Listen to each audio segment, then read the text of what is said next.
We are live, man. Hail, brave adventurers, and welcome to the Dice Cult's Legends of Theia Gamecast. I'm your host, Frank Bedini, known online as Frankie Swa, and I will be your storyteller and dungeon master for this adventure stream. The Dice Cult brings you role-playing games online. Adventure streams is what I like to call them. Mondays, Tuesdays, Wednesdays, and Saturdays, live on Twitch, somewhere between 4 and 6 Pacific time. Monday, Tuesday, Wednesdays, and Saturdays.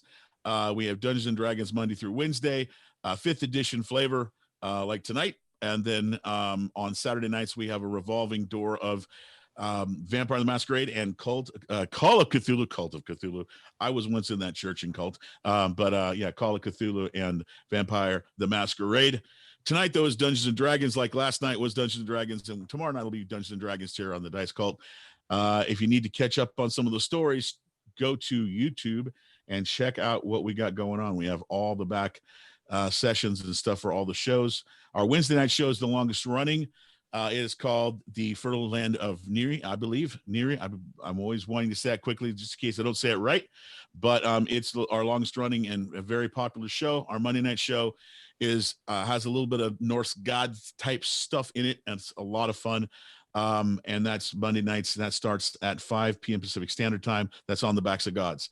So, what about the Legends of Theia? What are we doing? We started this out on Friday nights, and we really wanted to have it be a very not so serious party type atmosphere. We do an old school thing that I've done since not junior high. Right when I got out of high school, I started a house rule where and others do this too. I'm sure you all are in a group. If you ever played D&D around people in person, you roll a 1, whoever fumbles takes a shot, takes a drink of their drink. The same thing goes when somebody rolls a 20, they pick who drinks, and they can pick that everybody drinks. So if you're at home tonight and you don't have much to do tomorrow, grab yourself your favorite beverage and pick a player, and whenever they got a drink, you got to drink with them, or just drink along with us, because most of us will be drinking regardless of how many ones are rolled. We moved to Tuesdays. It's worked really well for us. I don't have to, I got to work on Wednesday, so I got to be a little subdued, but we've all been having a good time on Tuesdays. So we appreciate you all being around and checking this out. We've got some new things coming up in the future that we're excited about. We're going to do some interactive stuff. So if you're watching the show, you may be asked to roll dice or vote on what you want to have happen with the players. So if you want to see like a certain type of torture done, you can choose which type of torture one of the players goes through, and it'll be a lot of fun. Wait, are you just straight pimping us out at this point? No, is that what's happening? Are the ratings that bad? It's a Tuesday night terror. It's like Tuesday nights is I think Tuesday's a tough night. There's a lot going on, and a lot of people like find something to do on Monday because I got to go back to work on Monday. So okay, so we're pimped. We're pimped. I get it. I see where we're. No. I was just torture. I don't know why torture came up in my head. I don't have this typed out to read, so it's just torture was what popped up. Anything. What magic item should the character find? Watch the Dice Cult. Yeah. We'll be here all night. So what happens? What's been going on with these characters? So the characters are all in a settlement called Kirdarul, which is a dwarven settlement about 2 miles underground. The surface of the planet of Theia has been destroyed, or at least believed to be completely destroyed from a huge war that has been going on for 2.5-3 years. The war started out with 2 top armies, if you will, factions that covered the entire planet almost, continent wise. They got in a big fight, huge fight, and all the other factions joined in. And then after a couple of years, the gods noticed that some of their worshipers, in fact, a lot of their worshipers were dying. So the gods jumped in and brought in their avatars. And then one unfortunate day, well, fortunate maybe two, the Celestials, which are the Celestials are the level where that's like beyond God level. The creators of everything, beyond godhood. The Celestials awoke and saw that this planet was in such chaos that they wanted to have some fun too, because that's what Celestials do. If everybody's having a big party, they want to be a part of it. And so after a vote, the Celestials decided to keep the planet a lot. You know, they were literally, they could have just went like this. Here's our celestial hand. There's the planet. It's dead. But instead, they decided to teach those on the planet a lesson because they felt there was hope on this planet and perhaps even a chance for a legend to come and something to happen that you know people and creatures would hear about even from planet to planet in this universe. Something amazing could occur, and so the vote was is to keep the planet living and breathing, take out, destroy, and annihilate those warmongers and whoever was, I guess, lucky enough to live would be able to start over. And that's kind of what's happened here. Everybody went underground or went underwater, or at least that's what's believed to have occurred. And so these players, their characters are in this dwarven settlement. We have Scott playing Meehan, who is Hello. a half gold dragon paladin of Bahamut. We have Jenny playing Lila, who is a barbarian gnome, and she is one of the best drinkers in the settlement. I mean, the dwarves love her because she can pretty much outdrink anybody, and anybody knows she can win some good coin when the drinking contest did.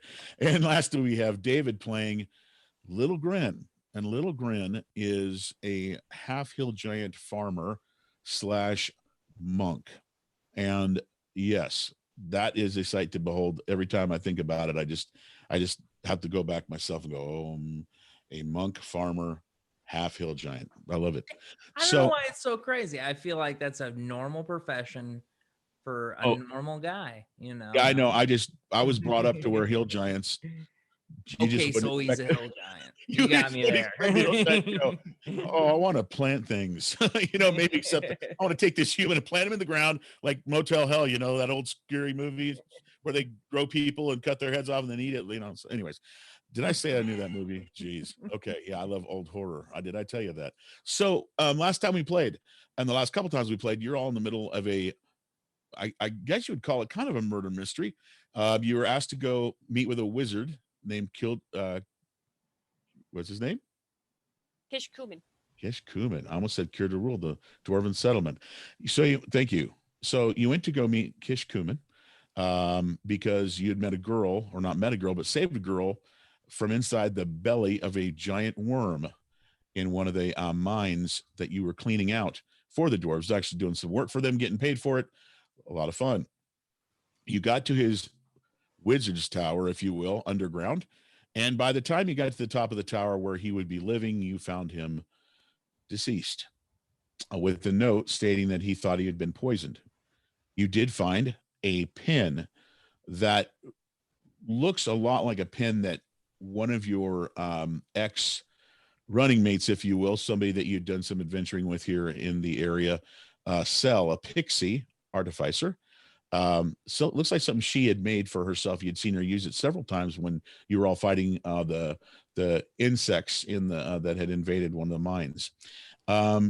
You left the wizard's tower, and there was one note within the wizard's tower stating not to tell anyone that he asked, don't tell anyone that I have fallen. If it gets into the wrong hands, there will be many who would do more than just celebrate, and they are not good people.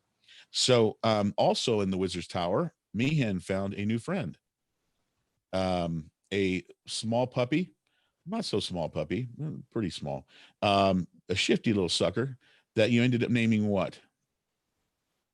Mouse. Mouse the dog, Mouse the puppy. That's going to confuse me the whole storyline. Mouse the puppy. So you all went back to Cure to Rule, and I believe you told Bertha Axekicker is one of the leaders of the dwarven community. She's one of the 5 remaining nobles left that make rules for the people of Cure to Rule, if you will. And I believe she was the only one you told, correct? Yes. That Kish Kuman had fallen. Correct. And so she asked all of you to, specifically Meehan, can you take you and your friends and figure out what's going on here? We need to find out who killed Kish Kuman. And so you've been following leads. And what have your leads led you to? Where are you at? What are you looking to do? Gotta go to Rainbow Falls to find Cell. So Cell, the pixie artificer, had left actually in her house that you investigated, broke into, I should say, actually kicked the door in even. You found a map, and there next to some scribbles was on the map a place called Rainbow Falls. You went to Bertha to tell her that you needed to go there, and she was like, during her meal that you interrupted in her drinking, she's like, I don't think you want to go there. I don't think this is a good idea. And you were persistent in saying you had to go. And then she said, well,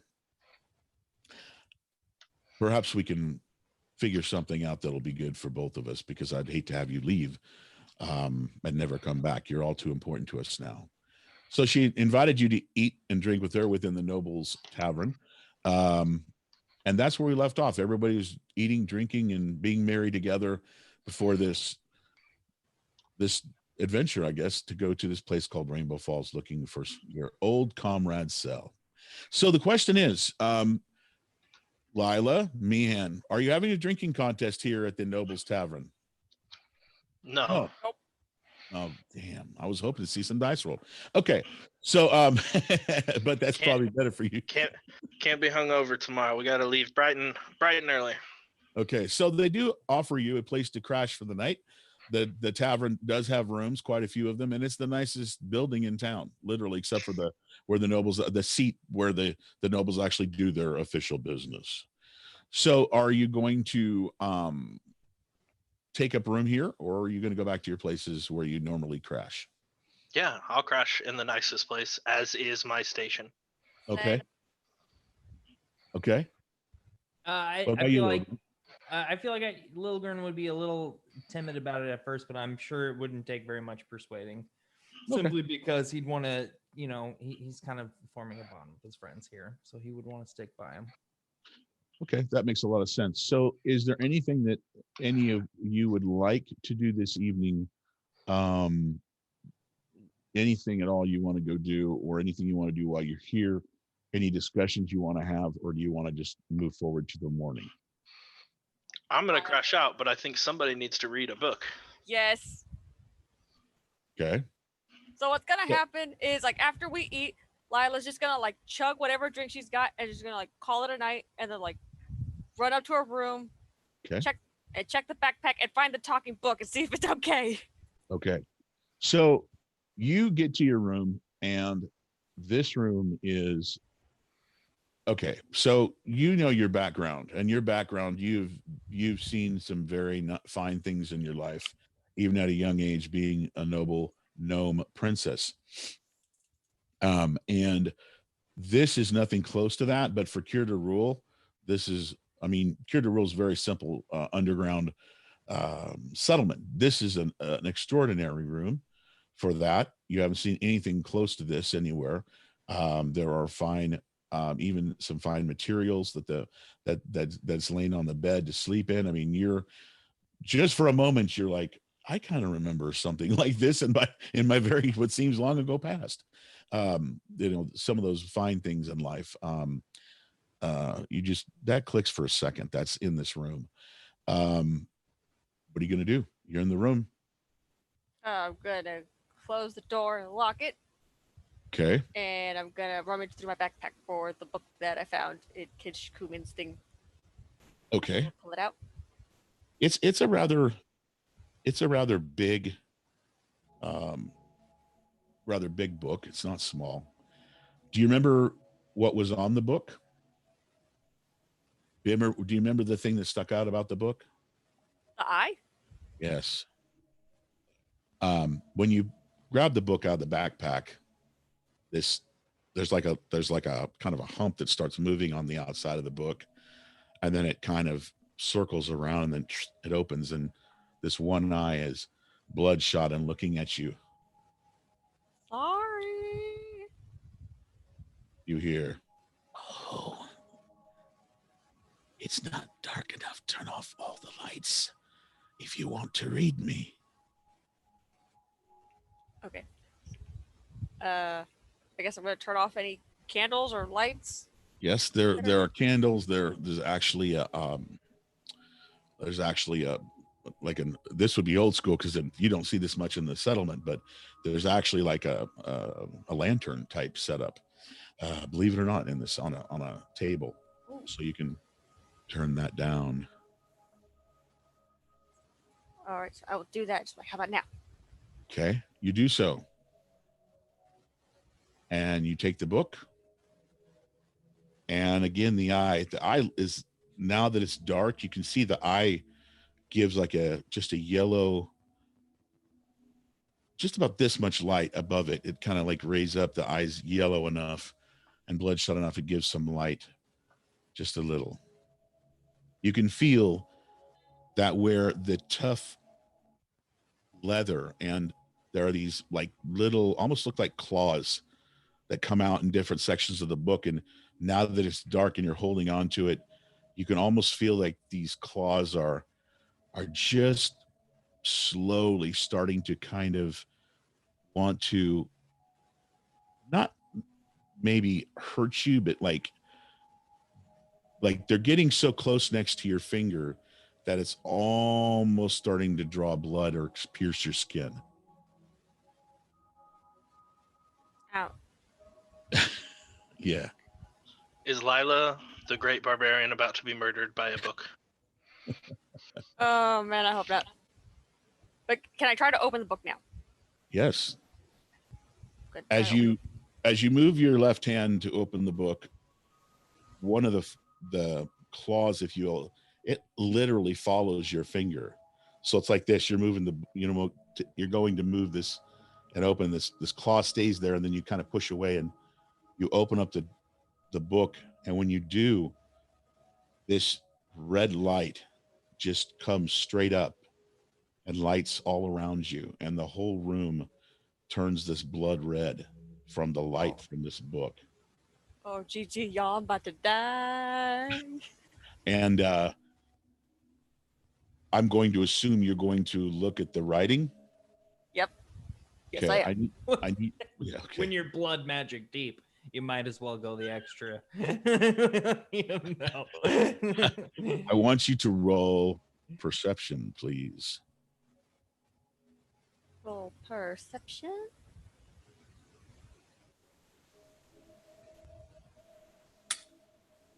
Oh boy, you don't miss this for sure. Oh.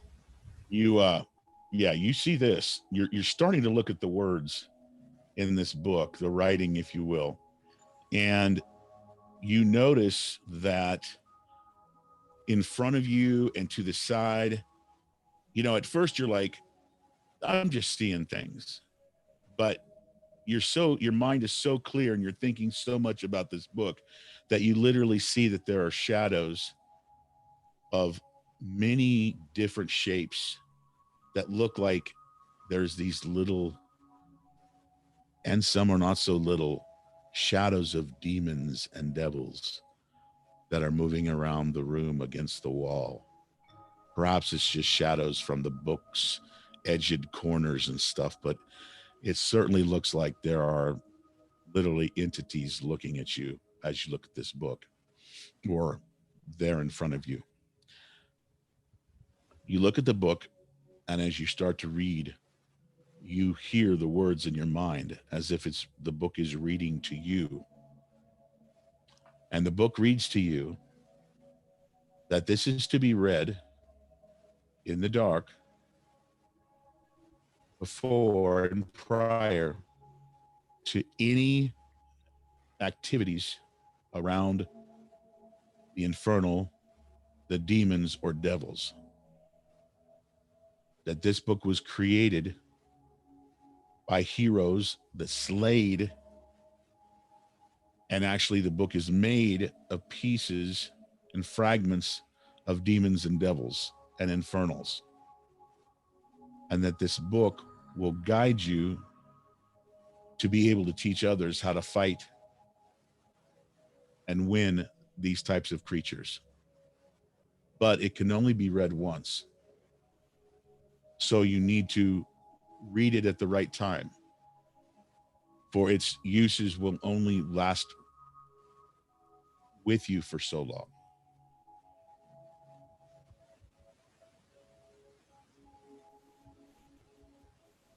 Can I close the book? You can. I will close the book. And when you do, the red goes away and the eye lights up again in a yellow bloodshot color. And you can just see, well, you can obviously see in the dark, I believe. So your eyes adjust to the very non-light, and then you can see again in the dark. And all there is that yellowish color coming from the eye in the room.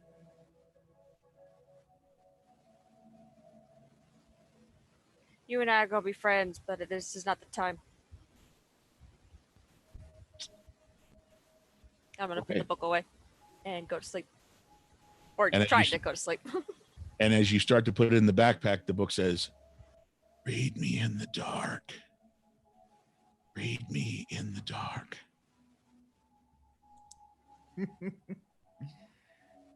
Spooky.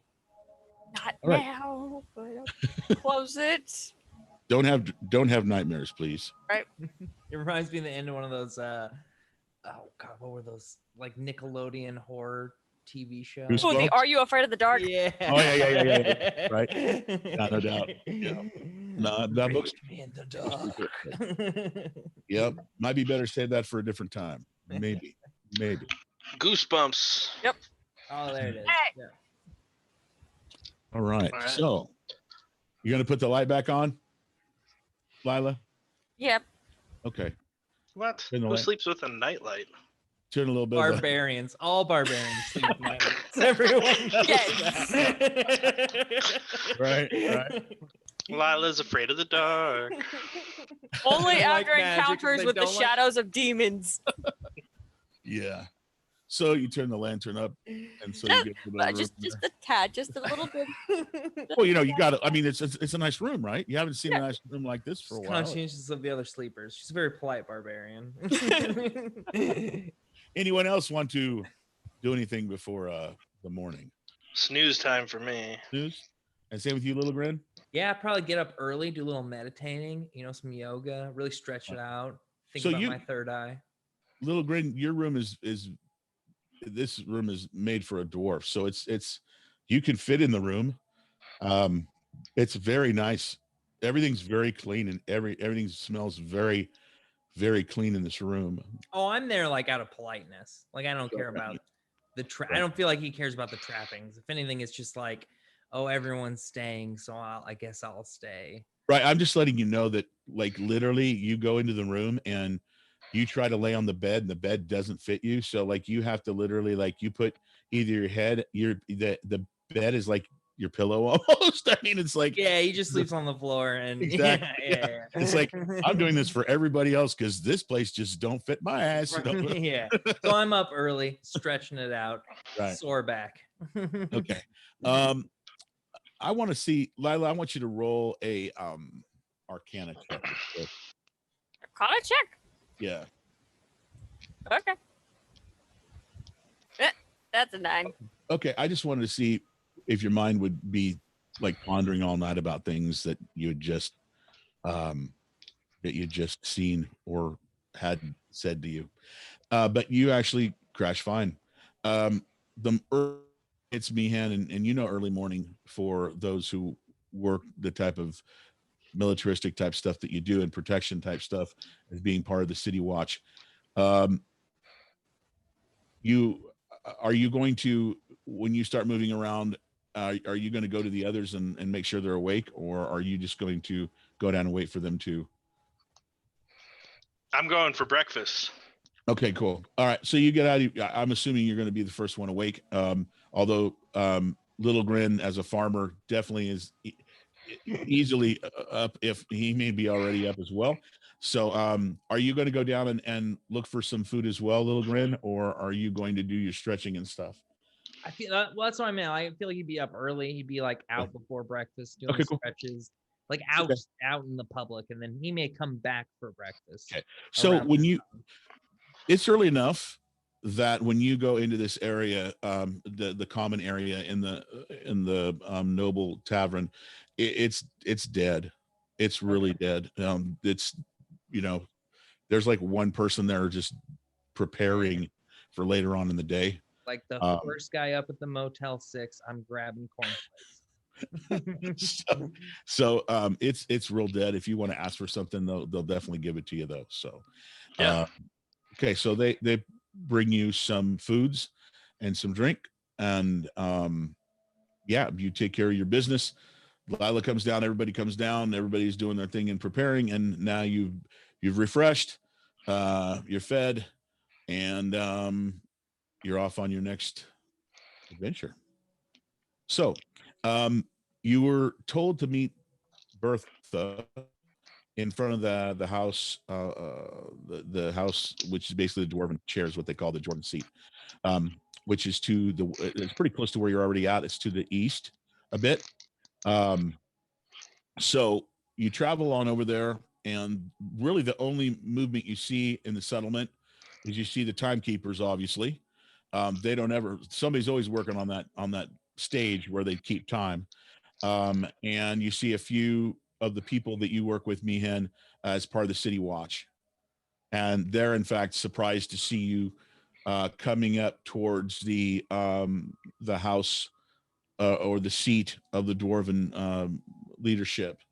One of them stops and goes, "Man, what are you doing here?" Meeting with Bertha. This early?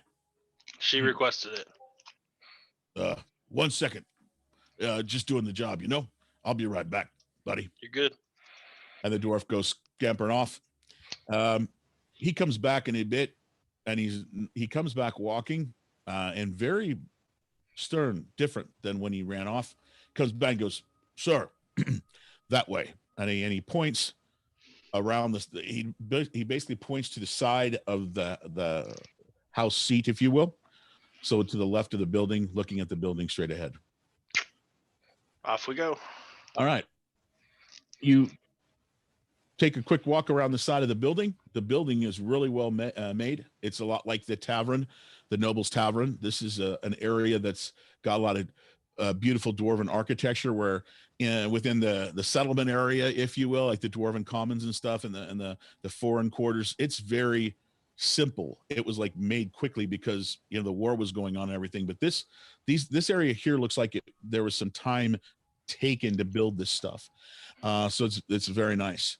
And you get to the side of the building and you see Bertha, and she's standing there alone this time. And none of you have ever seen Bertha alone. She's never alone.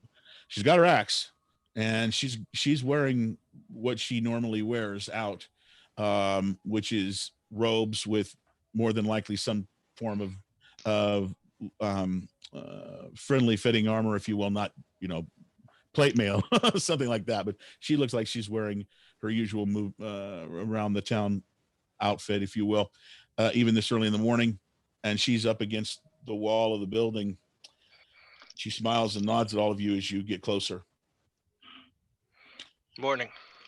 I knew you would know that what early morning meant, Meehan. Thank you.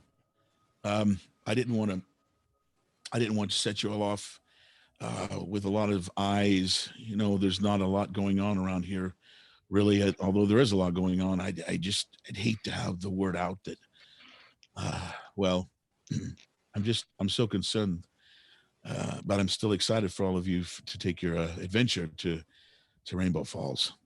I'm going to take you somewhere now that you must remember never to share with anybody. And she looks at both of you as well. And she goes, this is an important place for us, but I feel that I can trust all of you. Come. And she begins walking quite quickly, briskly, and she takes you to a building in the back that actually looks like it's built into the back wall of this big open area where the settlement was built. And she goes, I hope he's awake. He can be quite an old, well, he can kind of be an ass sometimes. 1 second. And she goes, and she like hits her elbow on the side of the door. And she waits. She goes, hope he wakes up. She hits it a couple times again with her elbow on the door. And you hear like an old voice and door, like what seems to sound like maybe even 10 latches. And the door opens, and there stands an old dwarf with a beard that goes down the ground and around and up back over his other shoulder. Literally, this guy's got a beard from hell. Okay, That's a proper beard. Yeah, if wisdom would equal beard length, this guy's the wisest man you've ever all met. Okay, this guy's got a long ass beard, and he's got a walking cane, like with a big rock on the top of it. And he's like, he looks all at you, looks at Bertha. She goes, "It's all right. This is very important." He's like, he says a couple mumbles, and he goes walking into the building. And she goes, "Follow me." And she goes in. And I'm assuming all of you follow her. She takes about 4 steps, and she's caught up to him, and she's just waiting because he's really slow. This guy's old. What's the doorway sitch? Like, how do you fit? Yeah. You're literally on your knees if you're going to go in. I didn't know. It's like a temple, but it's a dwarven temple. It's actually it's more of like a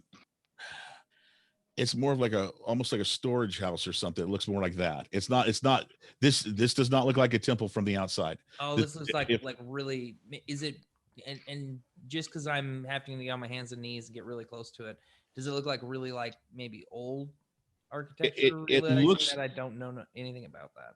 Right. Okay. So this building, remember I told you the first one, that noble seat building, the one you were just in front of first, when you met with her on the side of the building, that one's very ornate. A lot of the buildings are ornate here, but this is like this almost looks like the building looks like it's built into the side of the mountain.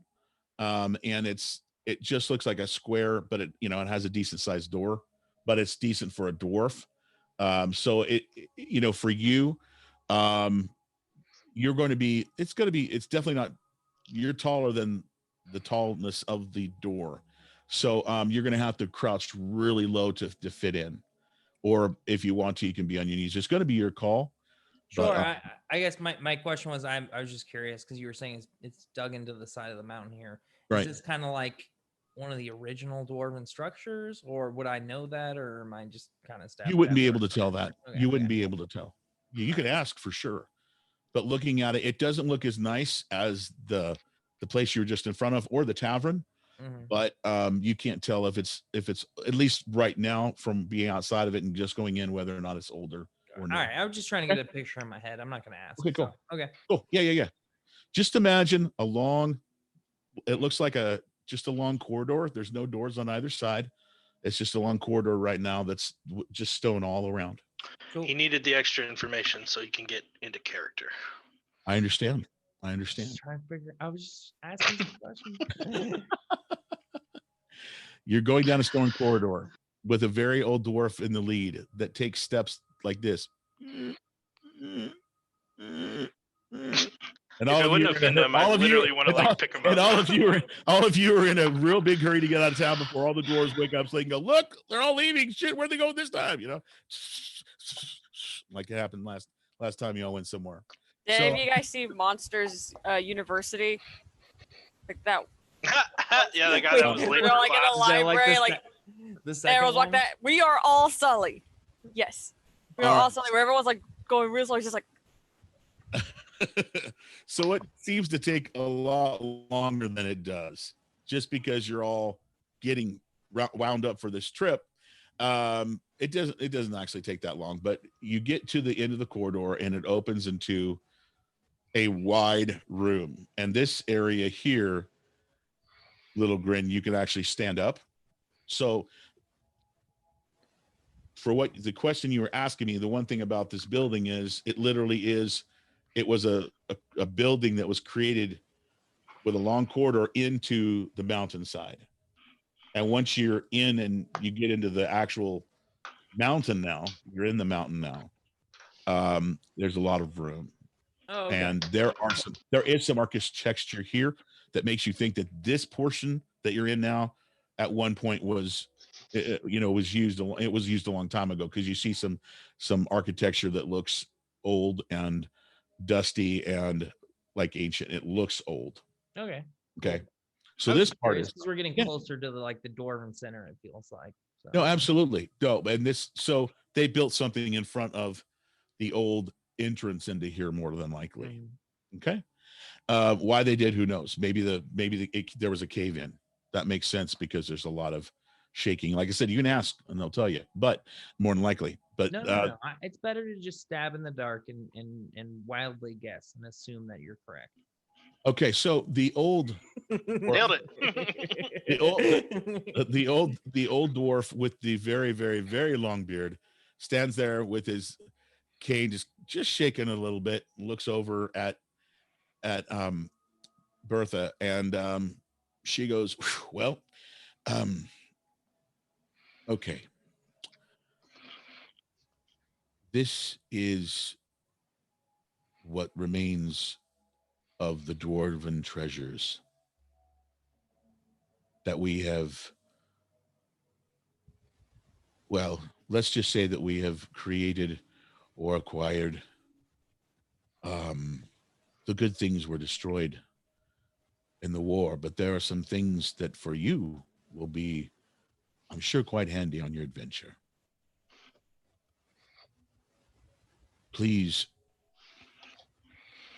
if there's something that you feel you will need, I would hate to have you go south and not return because your blade wasn't strong enough or sharp enough. Right on, man. I look around. I mean, just shopping time. All right, so yeah, you go looking around. You see there are armors of different types, and they are well made. They are made of strong metals. They are dwarven type. There's different sizes. You see that there are weapons, multiple weapons of different types. They're just all set up, laying on different tables and on stands and such. And yeah, it's just it's like a storehouse of all kinds of goodies. So I think the easiest way to do this, because we could role play this, and this could be a whole session, but I'd like to move forward a little bit. Yeah, I want to roll dice tonight. So not that we will if we go south, but just saying.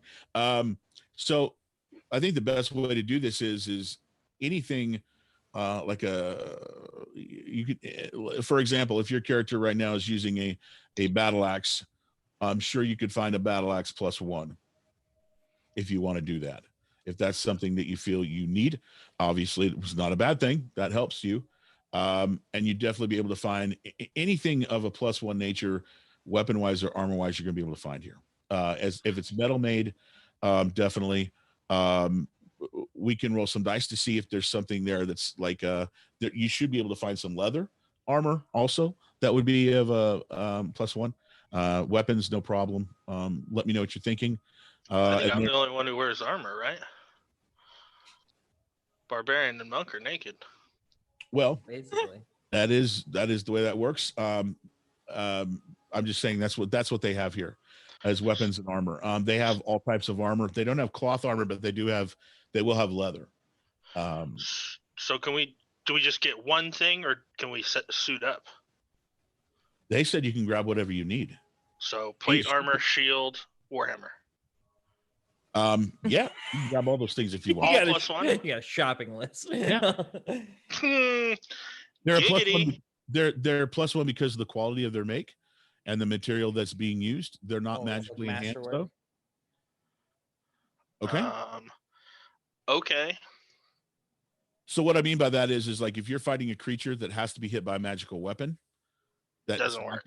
Yeah, exactly. I'm just DM to player. I'm just for those of you at home, that's a masterwork +1, which means that it works just like a +1, but it doesn't work like a magical item. So That's what I just said without I doing. know. But I know. I'm just I having appreciate the fun. disclaimer. I'm just having fun. I'm sorry. Yeah, I love that. Oh, good, bro.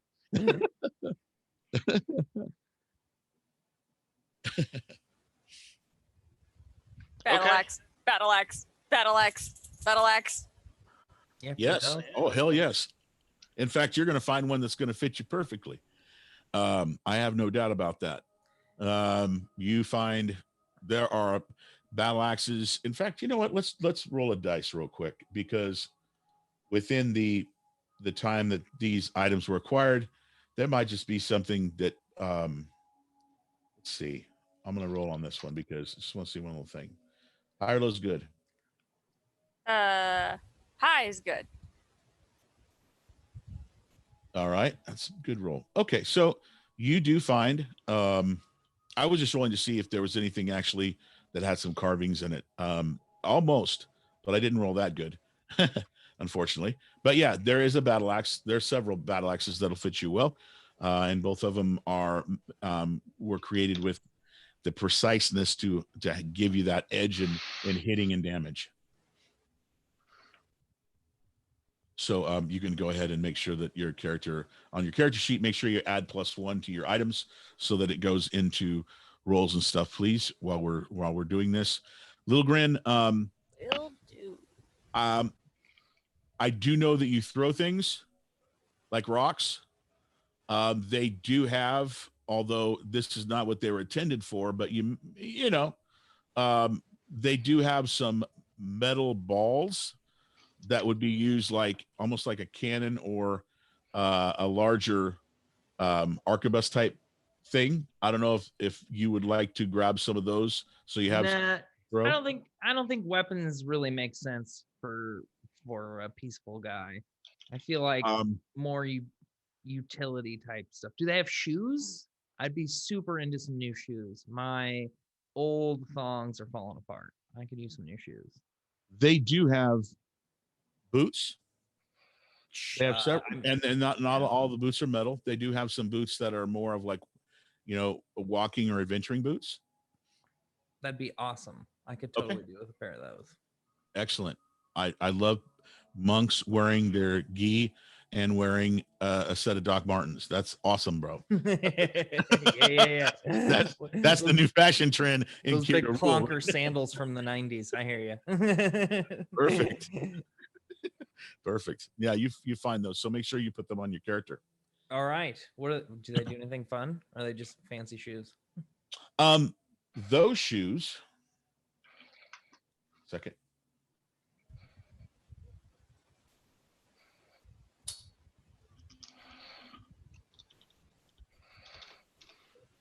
Okay, so those shoes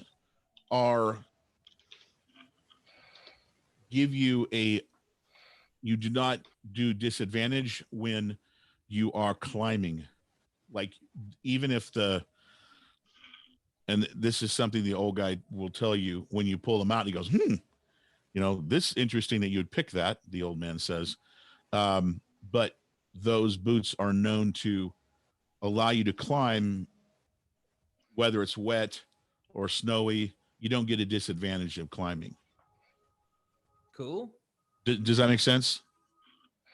So I'm always am I always at advantage for climbing? That would be crazy. No, you can't go into disadvantage when it comes to climbing. Got it. Cool. Like, so let's say, for example, if you were the one that was used as bait not too long ago, remember when Lila was used as bait and dropped into that big deep pit with water in it and the big fish, possibly it was a fish, maybe. Yeah. And when she started climbing back up, it was kind of slippery. And so if I would have had a roll to climb, it might be a disadvantage, but you can't be at disadvantage when you're wearing those boots and climbing. All right. So then I might ask, you know, because Little Grin's not very good at climbing. He might be like, well, I could use some help with the climbing. Do you have any bit of rope to spare? See if they have anything to kind of accompany the shoes. The old guy says, Mado. You know who Mado is? Boy. Yeah, he's the one who's got that stuff. So that's where would need to go. All right. So, anything else? So we got shoes, rope if you're going to roll with it, and Meehan's looking like a tank. Sure. And Lila, you grabbed yourself a new axe. Yeah. Awesome. Okay. So make sure that they're, like I said, make sure those things are all on your character sheets. So Bertha says, now she says, I brought you here because I trust you and because, well, remember last night I told you that perhaps you could do something for us. There's an ancient dragon that lives not too far from the south exit. We need you to kill it. No, just kidding. That's not what she says. she says, Fuck you. she says, +1 weapons, now you can do it. She says, here's a BB gun. Go for it. The Trask is around the corner. Go take him out. She says, on the south path, one of the reasons we barred the exit, it used to be where we had our halls of the dead. When one of the dwarves in Kirda Rule would die, we would take them down here into a beautiful place next to some of the most beautiful life we had ever seen in any caverns. And this place housed thousands of dwarves, those who had fallen and died. Not too long ago, well, it doesn't seem like it was too long ago. It must be years now. Something awoke the dead. And if there is one thing the dwarves hate, we dwarves are happy people. But there's nothing worse than someone seeing one of their own who have passed on come back as a tormented soul. And our halls of the dead became alive with undead family. And a dwarf does not want to go and kill, destroy abominations like that. They see their own family in front of them. It's the hardest thing for a dwarf to see. To think of bashing in the head of a skeleton of your grandfather. It's just not right. And so we closed up the entrance to the halls of the dead. And every year we have to place a new magic on the door to keep it from allowing all the thousands of undead out who are scratching and crawling and trying to get out. We need you to go to the entrance of the halls of the dead, this ancient place, and cast this spell so that the dead do not come back home. Okay. We're on it. And she, from her robes, she pulls out a scroll case. And she just holds it out to all of you like, who wants this? I'll take it. She goes, this is the spell. Can you read Dwarven? Yep. We will take care of this vital mission on our way to Rainbow Falls. Always glad someone can read Dwarven. She says, please listen to me. No matter what happens, do not Do not open the entrance to the halls of the dead. Don't do it. You will not make it back. Okay. No matter what happens, do not open those doors. Now,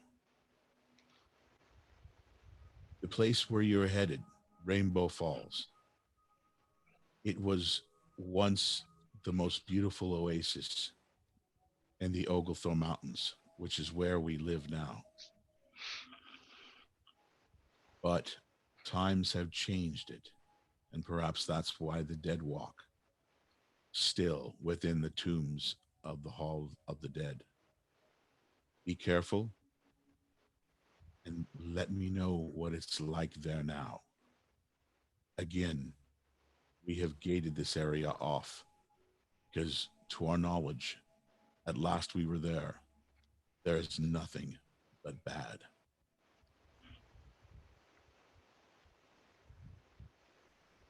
I will not speak to anyone about you being gone.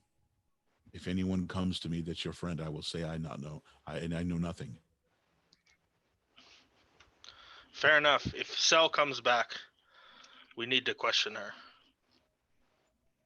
Yes, if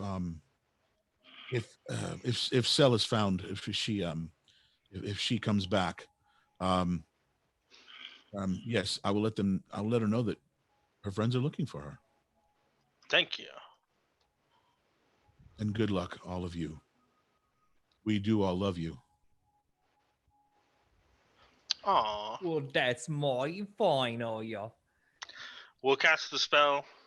We'll bring Cell back. We'll see you soon. And with that, I salute and walk off. And she stays there with the old dwarf, mumbling a few things as you leave. Probably low-key betting to see how long it takes for us to die. We're low-key. We're not so low-key opening that door. Halls of the undead. I shall smite all evil. Oh, don't say that, bro. Okay. Oh my goodness. Okay, so all right. I think on the way out of town, make sure we've got Lila, you got some torches, yeah? I've got a few left. Okay.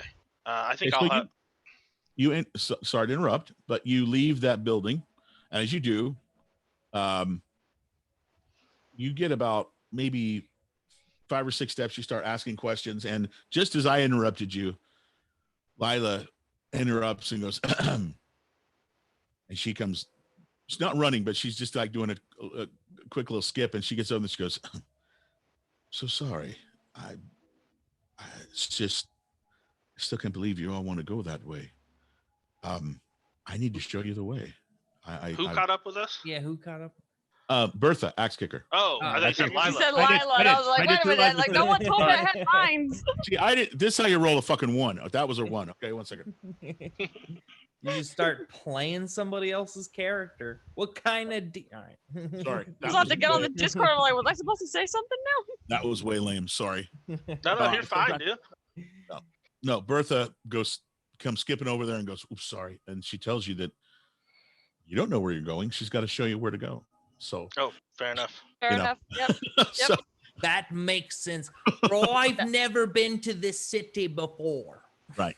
So she remembers because she's like I said, she's afraid for all of you. So yeah, we want to make sure we rekit, get some rations, torches, and David probably needs some mushrooms. Okay, so she tells you to meet. Absolutely. She says meet her at the Friendly Hammer Inn. Outside of it though, not inside. But she says good. Meet her there, and so she goes off that way. I think we have everything we need. Just wanted to make sure we rekit everything and then get Lila and I need a couple bottles of whiskey. Oh okay. Yeah. So, I need make sure that you have down the amount of rations that you're taking, just in case this is a long trip. I want to make sure that if you run out of food, you run out of food, and we can have fun with that. What's the general length of time that we found out it would take us to get there? That was never discussed. You can ask. You can ask. Well, ask Bertha before she leaves if we can. Okay. Yeah. So you kind of hail her back. Hey, Bertha, and she comes back, and she tells you that she believes to get there will take 4 to 5 days, and that's of general travel. That's not, if you ran, obviously it'd be sooner. But that means like 12 days rations each, at least, probably. Yeah, I think we'll get 15 days total rations for everybody. Okay. Sounds good. So are you gonna go do that with Mado, or are you gonna go to? There is a general shop, although it's very early. It may not be open. Does Mado sell general foods and stuff? He's got a little bit of everything. He's gonna, he may have some adventuring type rations that somebody came in and traded. So it does. I mean, he's gonna be open for sure. Nah, we'll go bang on the door of the regular general store. Okay, great. Okay. You do so, and after a few knocks, somebody opens and says, looks at you and like, really this early? I say, sorry, brother.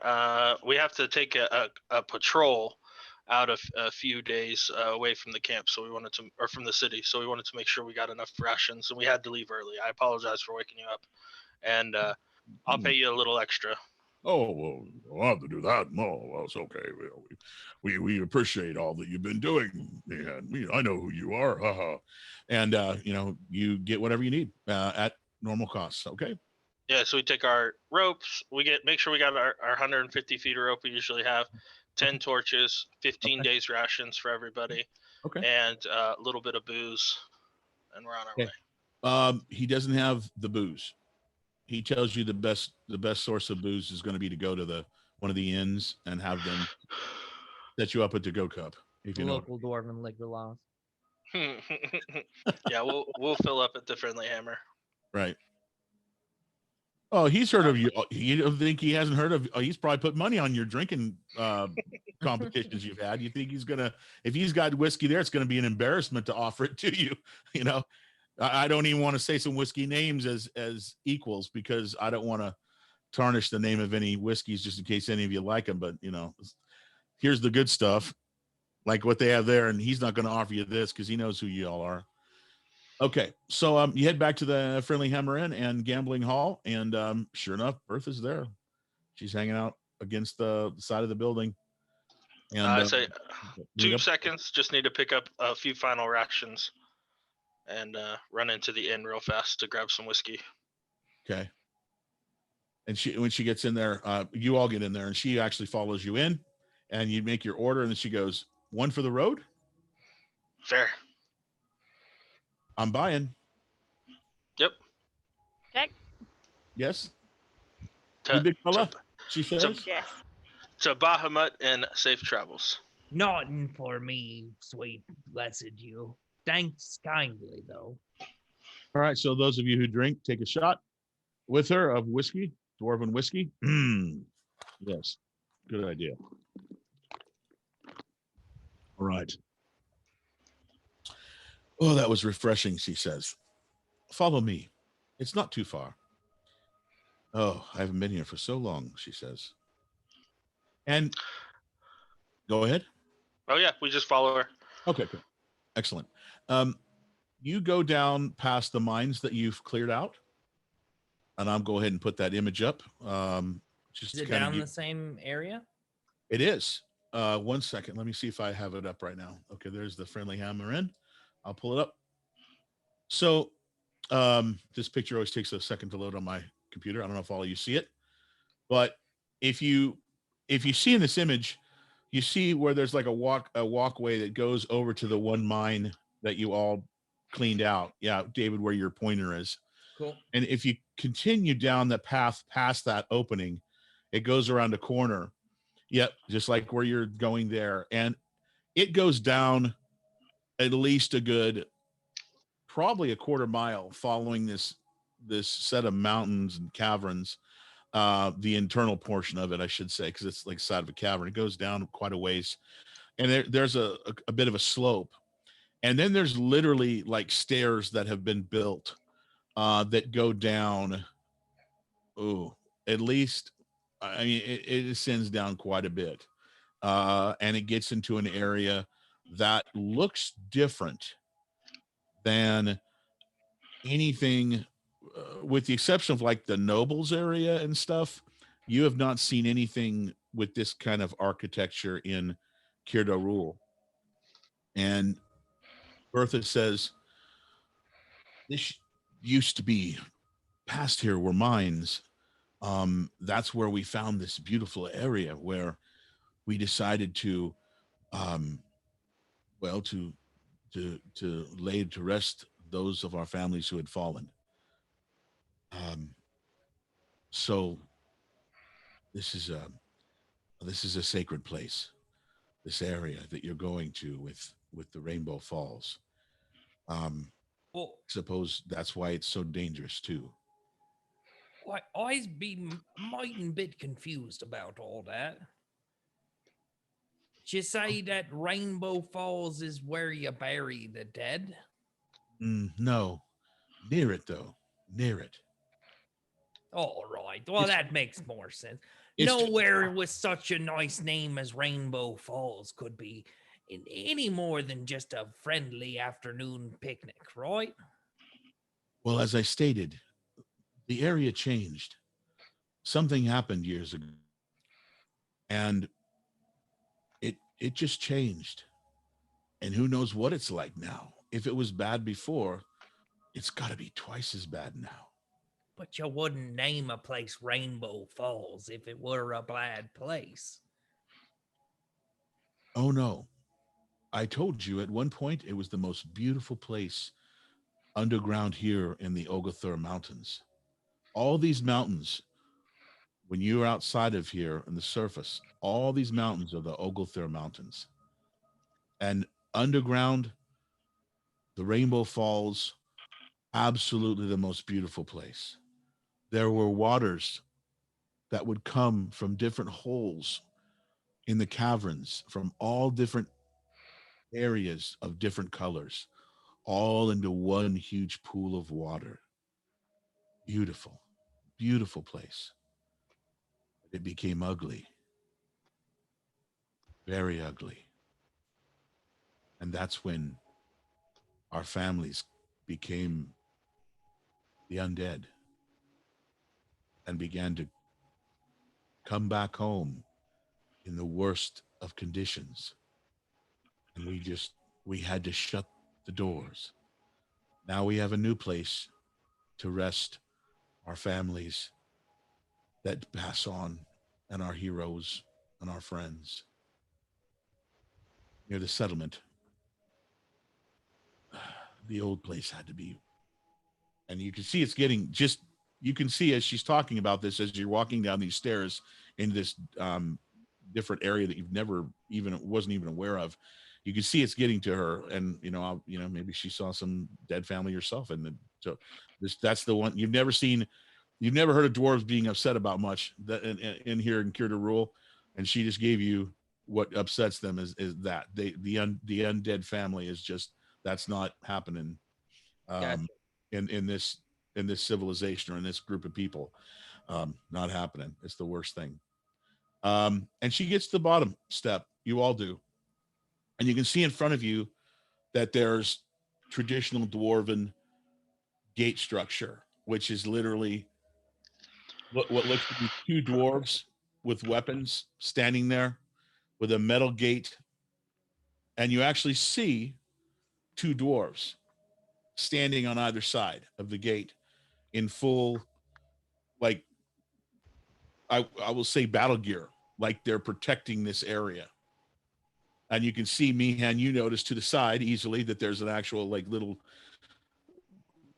the resting place that the soldiers, if you will, would stay.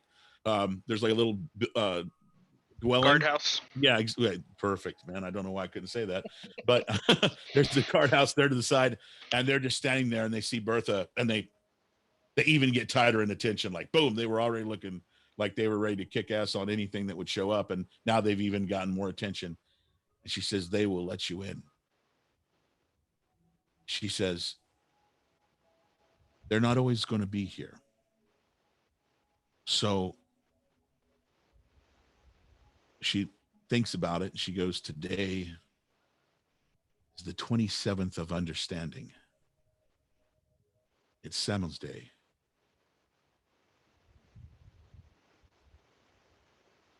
I will make sure that someone is here 10 days from now. Does that work for you? I say farewell. I salute. Let's get this show on the road. Yes. She goes, my good men, please allow them entrance. And they look at her like they look at her like as if, wait a minute, I thought you were just showing off this place. And they're like, they wait. She goes, I said, let them in, or let them out, if you will. And they look at each other just for a second and then go back into attention. And they both go on either side of the gate. And they start to raise it. It is larger than a dwarf-sized gate. It is fine fitting for all of you. And as you raise the gate, you hear one of the dwarves say, oh, look, it didn't take long. There's a fight going on the other side. Well, good luck, all of you. And he points out, and you can see that there, from where you're out there, you can see some shadows of something going on the other side. And with that, we're going to take our break for the night. Take a quick 5-minute break, and we will be back to let's see what happens when we go down south from Cure to Rule towards Rainbow Falls. We're going on an adventure.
we are live.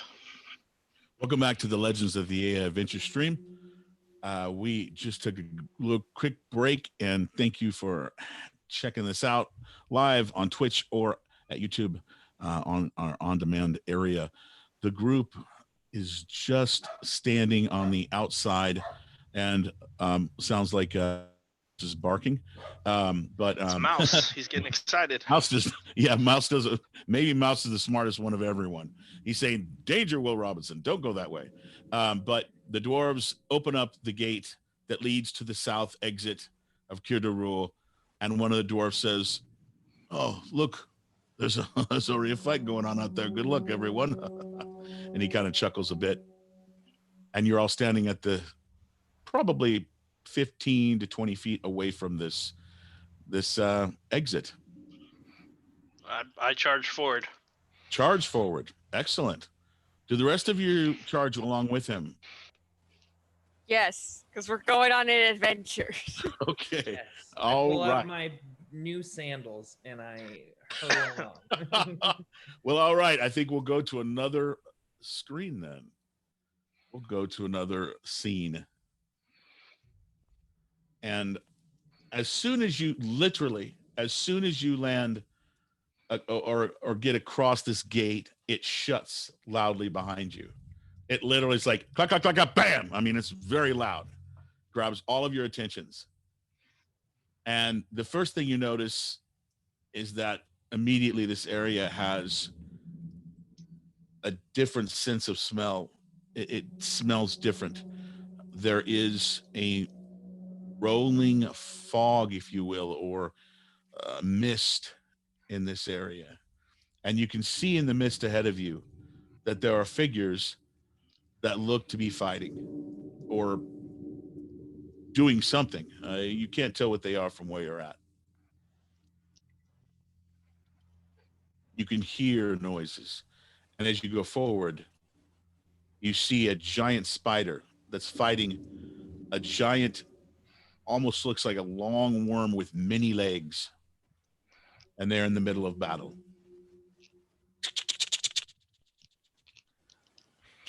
These hisses and click sounds go as this giant spider attacks this giant, what looks to be like a centipede type creature. I'm going for that spider. No, we need to call Winner. We fight Winner. Oh, okay.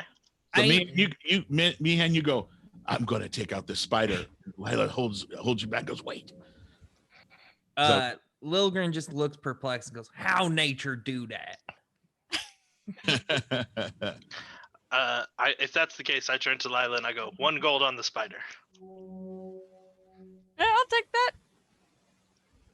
I'll go for the underdog. 1 gold on the centipede, yeah. All right. One moment. And we watch. All right. So the creatures fight back and forth, and there is a mist here.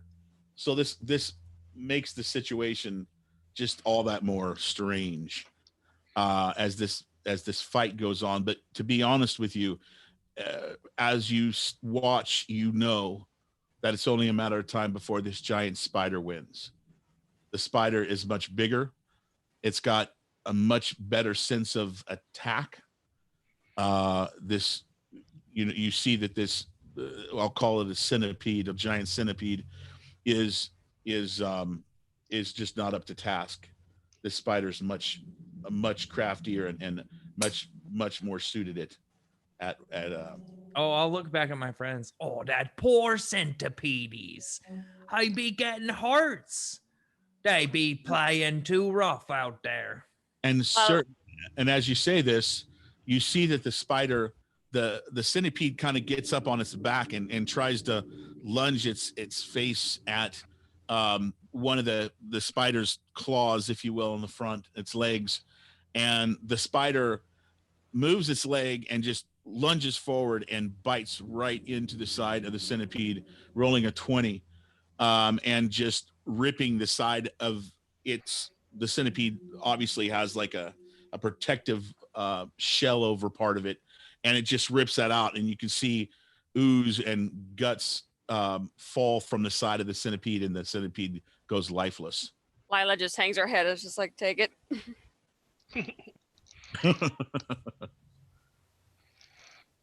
The spider has not noticed you yet. Yeah, I think we'll just leave the spider to its lunch and walk around. Okay. Or at least attempt to. All right. I use all my powers of stealth. Okay. So are you attempting to be quiet, Scott? Oh, shoot. No. Sorry, Meehan. Okay, you're just okay. All right. One moment. I just give it to avoid aggro. I just give it a okay. Give it a little bit of a berth. See if it wants to tango, we'll kill it. Okay, so as you're moving around that, this one comes over here and goes, I don't like you, and attacks. Okay. And I hope that didn't scare you, Lila. But boom. Oh, sweet Jesus. I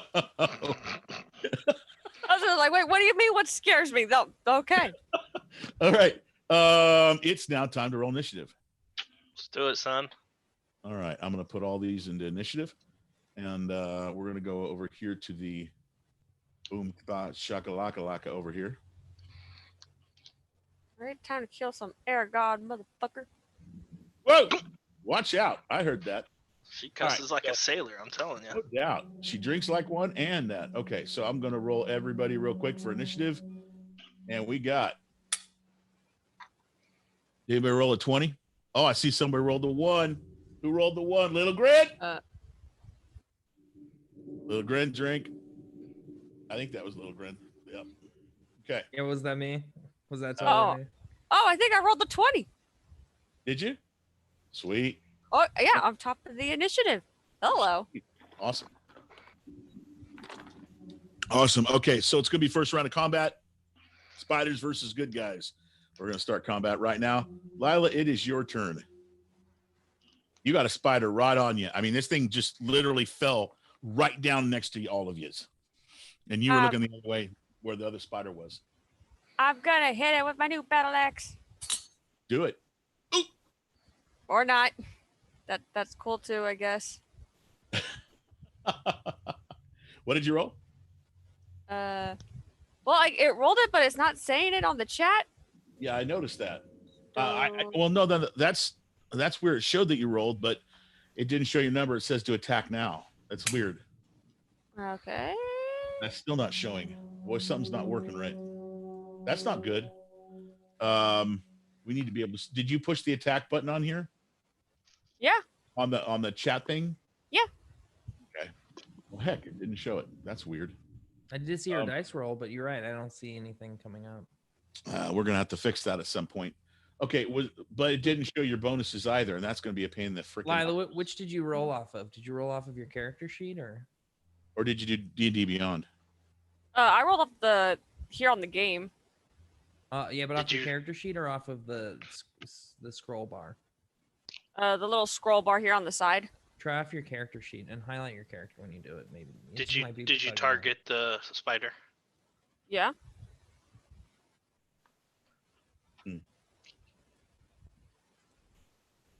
Try shaking your computer really hard. Right. Well, that's weird. I hope that everybody does now. So you rolled a 8, and then with your bonuses, what would that roll be? +3.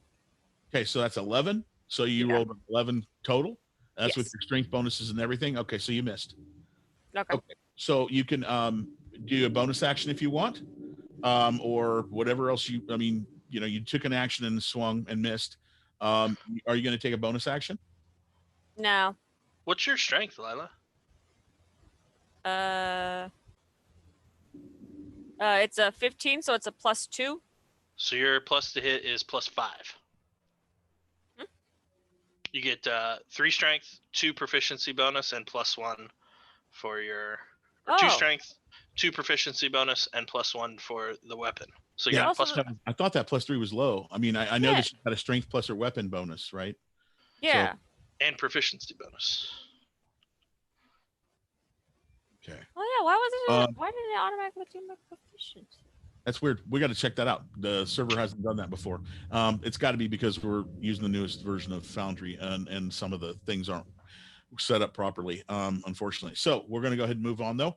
And it's the spider's turn. And this spider is going to, well... Oh, I forgot to click that I'm proficient in it. I think I fixed it. All right, good. Excellent. Okay, this spider is going to go ahead and attack odd or even, either one. And I'm rolling a 4, which means it's going to attempt to attack Meehan. So let's see what we can do here.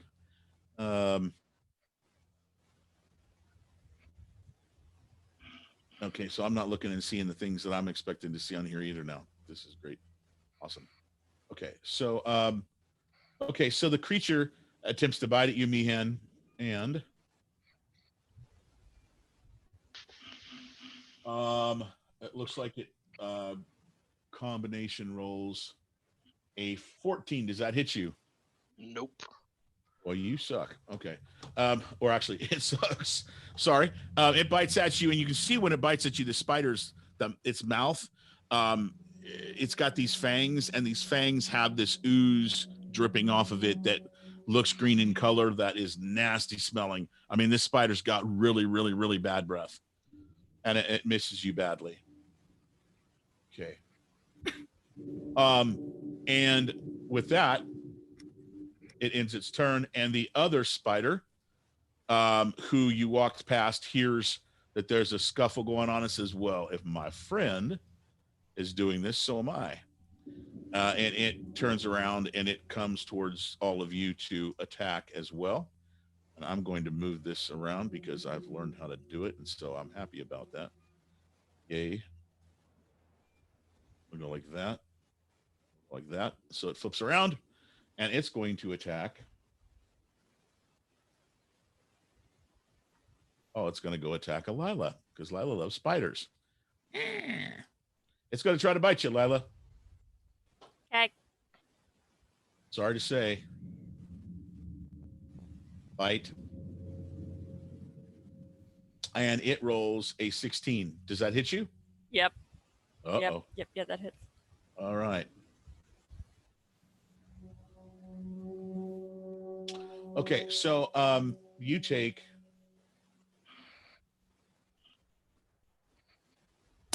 9 damage. And I need you to make a Constitution check, please. Just a check or a saving throw? Sorry, saving throw. Okay. And please roll high. Please roll high. Please roll high. Please roll high. That's a 16. You made it. Okay. So that's good for you. Not so good for the spider. You take, 1 second, an additional poison damage of, let's see, half a 12, 6. So altogether, it looks like you took between the two. What did I tell you? Altogether, what, 9 damage? Or I'm sorry, that'd be 15 damage altogether. Yep. Okay, excellent. Not so excellent for you, but excellent for the spiders. Spiders, round 1, doing pretty good. All right, Meehan, it is your turn. Show them what you got. I'm gonna smash the one that snuck up on us. Excellent. Do it. It just dropped right down on you, pretty much. Yeah, it doesn't look like my little attack thing's working either. Yep. One thing I found though is, everybody, is if the way this is working now, if you click on the yourself, like if I click on the spider, it will show my little things on the side. Oh. Well, that sucks. Frank. What the hell's going on? Why is it keep doing that? Another one. Stop. We get it. We get it. Stop. Burp. Stop. Stop. Is that your dog? I thought that was a sound effect. I thought you were like morning zooing us. Oh my God. Like sound effects. I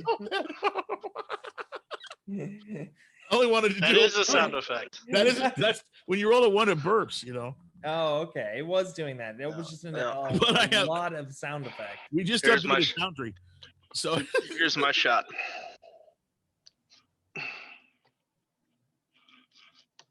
There it is. You know it's a real one because it took 2 cuts. And then I'd like to, yeah, you gotta get the chaser. Yep. And then I want to attempt to like provoke them, like intimidate them to attack me.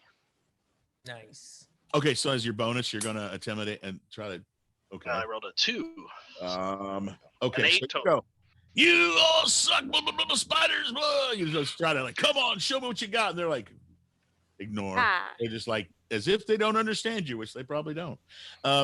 Yep. So that time it didn't work, Meehan. Good try though. You never know; it might work next time. I was going to say to everybody real quickly. I know it's your turn next, Little Grin, but I was going to say that if you click on your token of yourself, or you will actually have all your little side things show up that has like your attacks and features and skills and stuff. So all those things will come up if you click on your token. They'll come up to the left or right of you. Okay, all those little things that used to, all the skill stuff and feature stuff will still pop up for you, and so you don't have to look at your don't have to look at your sheet. Okay, so Little Grin, it's your turn. What are you going to do? I'm going to attempt to what do you call it? Shit. Wrestle. I want to wrestle this one in front of me. Okay, so you're gonna run forward and are you gonna try to grapple something with 8 legs? Yes.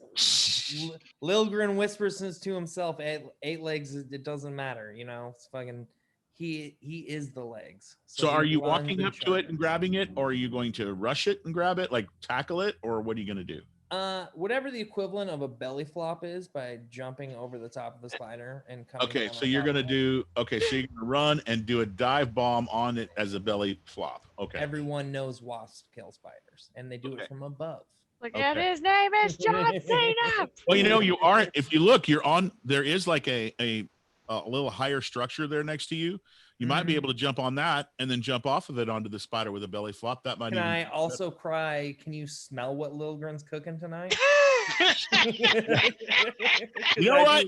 If you pull that off, I will give you inspiration. Okay. All right, I'm doing all those things. So is this an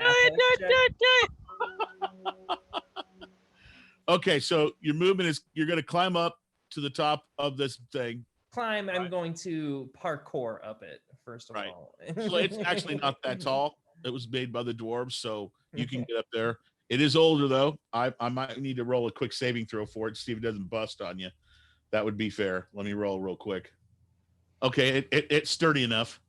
Right, and I will propel myself off it. All right. To a cannonball. Okay, so you're going to launch your own body. Go ahead and roll to hit. Yeah, and athletics, right, for grappling. If you're just looking to grab onto it, I thought you were like trying to damage it with your body. Oh no, all that was just for fun. Yeah, I was just gonna do a grapple. Okay, so go ahead and roll your athletics. Yeah. Oh Jesus! Yeah, okay. Get it. Oh, you get it. Jump up there, and you jump off, and you go to attach onto the spider. The spider does get a return athletics to see if it breaks. Or acrobatics, whichever one's higher. Yeah. So let's see here. Let me see what I can find for this creature's like. What the hell? Okay, I'm gonna go ahead and roll this. And I'm gonna roll it like that. And it rolled. Okay, you rolled a 22, so yours is way better. So you actually have jumped onto the side of the spider and you are grappled on. You're holding on to it. You're holding it back from attacking. Or as best you can, keeping it from doing its normal thing. Quit hitting yourself. Okay, that's the end of round 1 in combat. We're gonna go back to Lila. Lila, the creature that you one of the creatures that was attacking, the one that just bit you, or no, the other one bit you actually, didn't it? Mm-hmm. The one that Little Grin is now grappling. Yes, that's what I thought. It's the one that bit you, and you're looking at it, and now Little Grin's holding on to the side of it. He's actually come from nowhere, just like the spider jumped down on all of you. He jumped down on one of the spiders. What are you gonna do? Well, first things first. Seeing that and getting bit, Lila's gonna screech and rage. All right. So bonus action rage. Okay. And then to the one that is in front of me, again, that I tried to hit before, I'm going to go ahead and try to hit it with my battle axe. Oh, shite!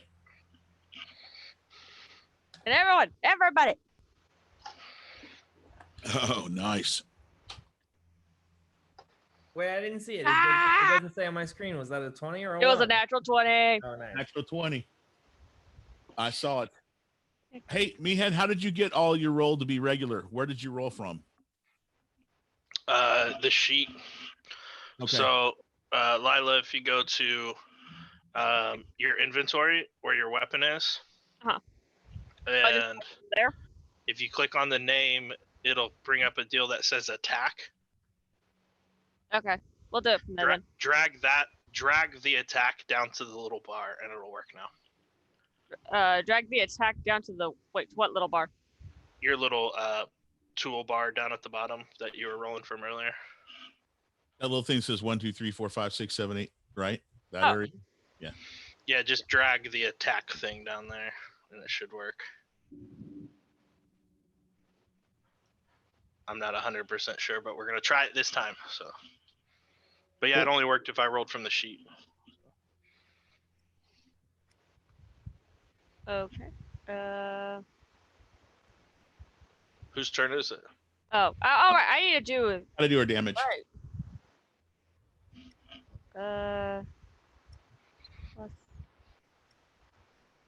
The new foundry. Yes, it's awesome. It's just when you update it, all the modules change, or they can change. Let's go to that. 9 points of slashing damage. You did well. Hold on. You did. It's actually 15. Oh, yeah, right. You did a crit hit. So, do you remember what our crits are? Do you remember what our rules are for crit damage? High is good. High is good. Well, high is good. Remember, when you hit a crit, the first thing that happens is that you automatically do max damage with your weapon. Right. So that'd be a D10 plus 3, so 13. Doubled. Right. So it's going to be double 10. So it's going to be 20 because it's double. You get max damage double for sure minimum. So that's 20 plus 3. So you did 23 damage so far. 3 damage. Now we do high or low's good. And this is where it gets sick. High is good. High is good. All right. 67. That's technically high. It's technically high. So what will happen is that you're going to do an extra you can roll one more 10-sided. I believe that's what your damage does is 1d10. Yeah. So go ahead and run one more damage die, and that's the total damage you did. Oh, Max! You freaking okay. So that's 33 damage. So how do you kill the spider? I want to scream, run, jump a little bit, and then just whack. Try to chop off whatever the head is. These little pincer things. Right. So you're gonna slice right into the area with the fangs and the mouth. Yes. Okay, and the little snake, or not snake, but the little spider eyes right there. Okay. And then raise my axe. It's like, ah! Yeah, you cut right through it, and the guts and brains of this thing comes out from the front, and it falls with one mighty swing of the barbarian in rage. Awesome turn. That is awesome. Great, good job. That's exactly what you wanted and needed to do in this case. Excellent. That one is dead. Gone. All right. It's the end of your turn, or I guess your bonus action was to rage. So yeah. So I end my turn. The other one says, "Are you kidding me? You just killed my friend," and so it's going to attack back at you. Obviously. Yeah, it's totally grappled though. Yeah, I understand. So it's going to.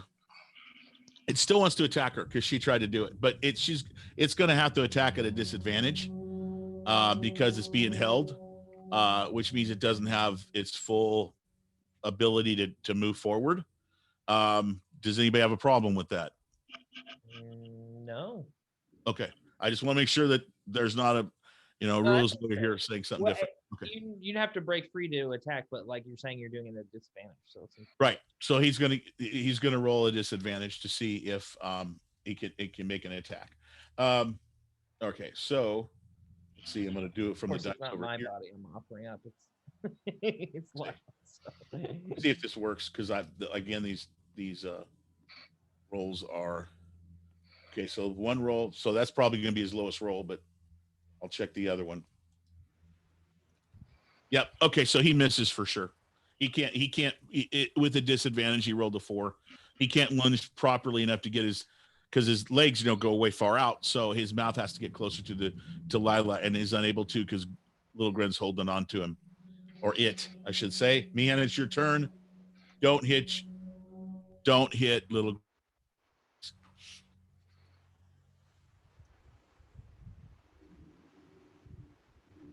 I can't hear you. I'm trying to get it worked out. Sorry, I'm just smashing this dude in its face, but the roll didn't work. So I guess we're gonna have to be at advantage. Yeah.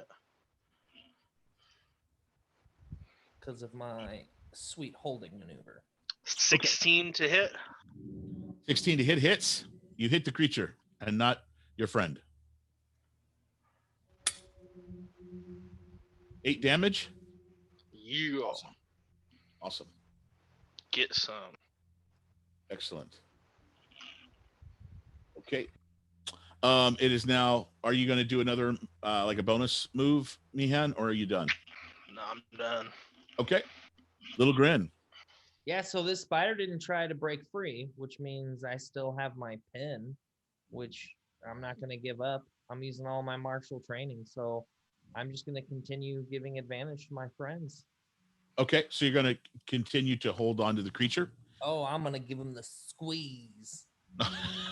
Okay. Well, spiders aren't always the smartest things. And so this spider, it was attacking Lila, and Lila showed that she could handle herself. The spider kept going for it, but it might in some way realize that it wants to do something different this next turn, but we will see. After 2 rounds of advantage attacks. Right. Right. So, Lila, why don't you show everyone how it's done? All right. Once again.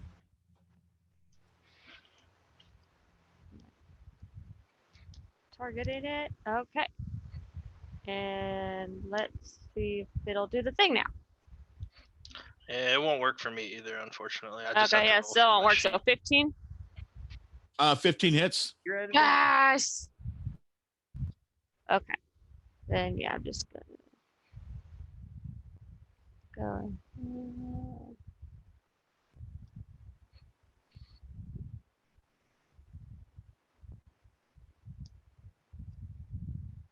I did roll an attack.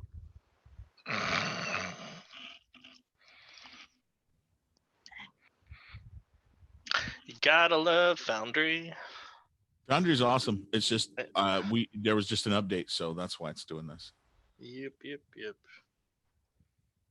You must test the new software. 5 damage? Yep, 5 damage. Excellent. All right. And now it is the spider's turn. And the spider will attempt to break free of the hold of Little Grin. Yes. So we both do an athletics check. Yep. Still on Lila's turn there. Yep. Oh, right. I'm moving it over. Or don't she do it herself. Awesome. You beat my 10, sir. Beat it. Watch this. This is going to be awesome. Watch. Ah! Crap. Jesus Christ. I have nightmares about that noise. What? It's so long. Why does it last forever? It's just on a loop, my friend. It's on a loop.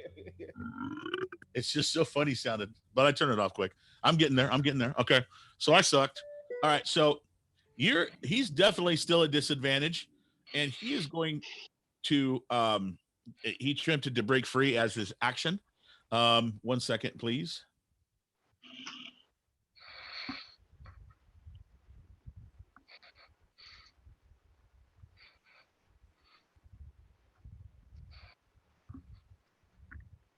Okay. He attempts to break free. He can't, and he is, or I keep saying it is like perplexed as to what to do next, we move on to Meehan. Yeah. He's gonna get an attack with advantage. Come get some. Ouch. There you go. That for sure hits. Absolutely. 11 damage. Ooh. All right, so you've cut into this spider damn well, and it's now starting to show some signs of ugly. Is that the end of your turn? Oh yeah. Lil Grin, what are you gonna do? You saw that hit go right past you. One of the spider's legs looks to be, at least one of them isn't working now from that smash by the hammer of Meehan. I'm going to give it the 1-2 punch. Okay, so you're gonna let go of the grapple over to the side of it, and you're gonna punch it. Roll to hit. Arm strike to hit. That's gonna hit. 4 damage. Oh, you hit it on the other side, opposite of Meehan, and it's trying to decide where it's gonna go because it's getting close to death, and whether or not it wants to flee or attack once more before it croaks. Well, I will summon all my martial training and do it another attack. Go ahead. Oh, shite! Yeah, that's going to be a max because you crit, yeah. Okay, how do you kill it? Gently and mercifully and passion towards God and all the elements. Where's your shot, Little Grin? Let's go. Yeah, I was gonna say, not that. I'm a pacifist. You know what I'll say is that my wrestle, I just get so angry in my wrestle. I'm fucking, these limbs are everywhere, and I'm just so jacked, and I lose control for a minute, and I just punch it straight in the right in the goober. I thought you were gonna tell me you hugged it too hard. Right. That's what I thought you were gonna. I thought you were gonna like pet it and see a hole, and then just like put your hand in the hole and kill it. You know? Yep. Yes. I petted it too hard. All right. All right. So that spider is down for the count as well, and we are out of combat. And as the last spider falls, if you will, goes down for the count. You hear all right from the dwarves on the other end. Lila, are you feeling ill or are you doing okay? I've been better. How far are you down? I'm at 17 of 32. So you need 15 back. Yeah. Done. Lay on hands. Is Say, it I get just, And then I help extract a Little Grin from out of the body. Okay.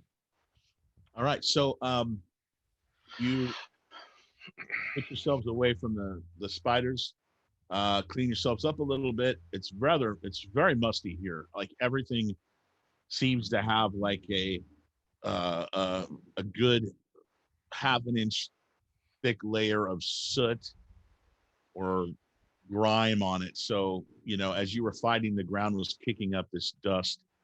When the spider dropped, there was dust coming, soot coming from the raft or what have you. Just there's a lot of dirt and ugly here. And you also notice as you look around now that you're in, a few steps into this area, that it totally changes.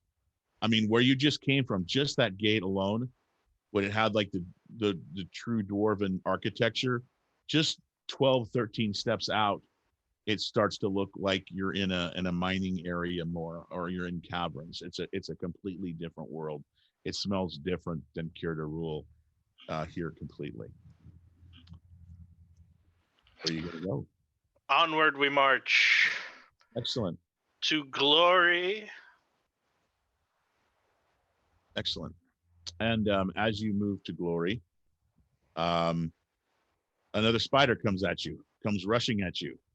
Yes. Roll initiative. Stop. Roll initiative. Little Grin, I'm going to allow you to move up a bit. So far away, I can't see him. Okay. Hey, wait for me, guys. Whoa, another spider. Okay. All right. So I'm going to do this and that and put you in another combat group, and we've got another fight already. Because this place ain't like the other. Awesome. Wait, so this mean I don't have my rage anymore, right? How long does rage last? Or is it by the fight? Because this just, I mean, you literally just, you got healed, so that may have stopped your rage. What is the exact terminology? It says my rage ends for 1 minute. It ends early if you are knocked unconscious, or if your turns end and you haven't attacked a hostile creature in your last turn or taken damage since then. Okay. Yeah, So yeah. Okay. So it's gone. It's gone? Okay. It's gone. I'm going to go ahead and roll initiative though. The spider drops. You've already had one drop, so I'm assuming that everybody is paying attention to things dropping, and so, boom. Meehan will get to start. He's in front. That makes total sense. And the spider, that makes total sense. Here we go. Beginning combat. Meehan. Just march up and smack this dude right between the eyes. Excellent. Come on, man. How many of these dudes do we have to fight? Oh, hundreds. Yes. No bueno. 17 to hit. That hits. That's right, it does. Why don't you take? Yeah, that's right. 12 damage. Oh, son. You slice into it, and this spider's smaller than the other two, and Splice. You hammer into it, bludgeon it badly, and like literally, it looks like the front right half of this spider is already unusable. I mean, it's like it goes over to its side. You damage it very badly. I shout, I shall smite all evil. There you go. And it's are you doing a bonus? Nope. Okay. So it is the spider's turn, and the spider, thinking it's screwed, is going to do a kamikaze on you and do its best to take you out before it goes out. It lunges to bite at you. And it rolls a, let's see, that'd be a 17. Does that hit? Of course not. I didn't think so. And it is unhappy about that. And so we will move on to Lila, who's going to kick its ass, I'm sure. Yep. Gonna run over. I ain't even gonna waste a rage on it. Okay. She's got confidence, people. Watch out. Oh, shite! Damn, you guys are killing shit right now. I mean, as far as the 20s go. Geez. Bro, I'm already toasty. This is too much. Nice. Happy Thirsty Tuesdays, guys. Oh my goodness. Screw I'm Thursdays. I'm feeling really good personally. I'm feeling real good right now. I'm feeling warm. I'm feeling warm. I got the tingles. Okay, Lila, you want to you rolled a 20, so you're going to do minimum damage will be enough to kill it. How do you kill this one? Okay. Well, last time I went up from the air. This time I just want to go in and just like baseball bat. Gotcha. Just a good old home run swing, and you do it. And you love this new axe, by the way.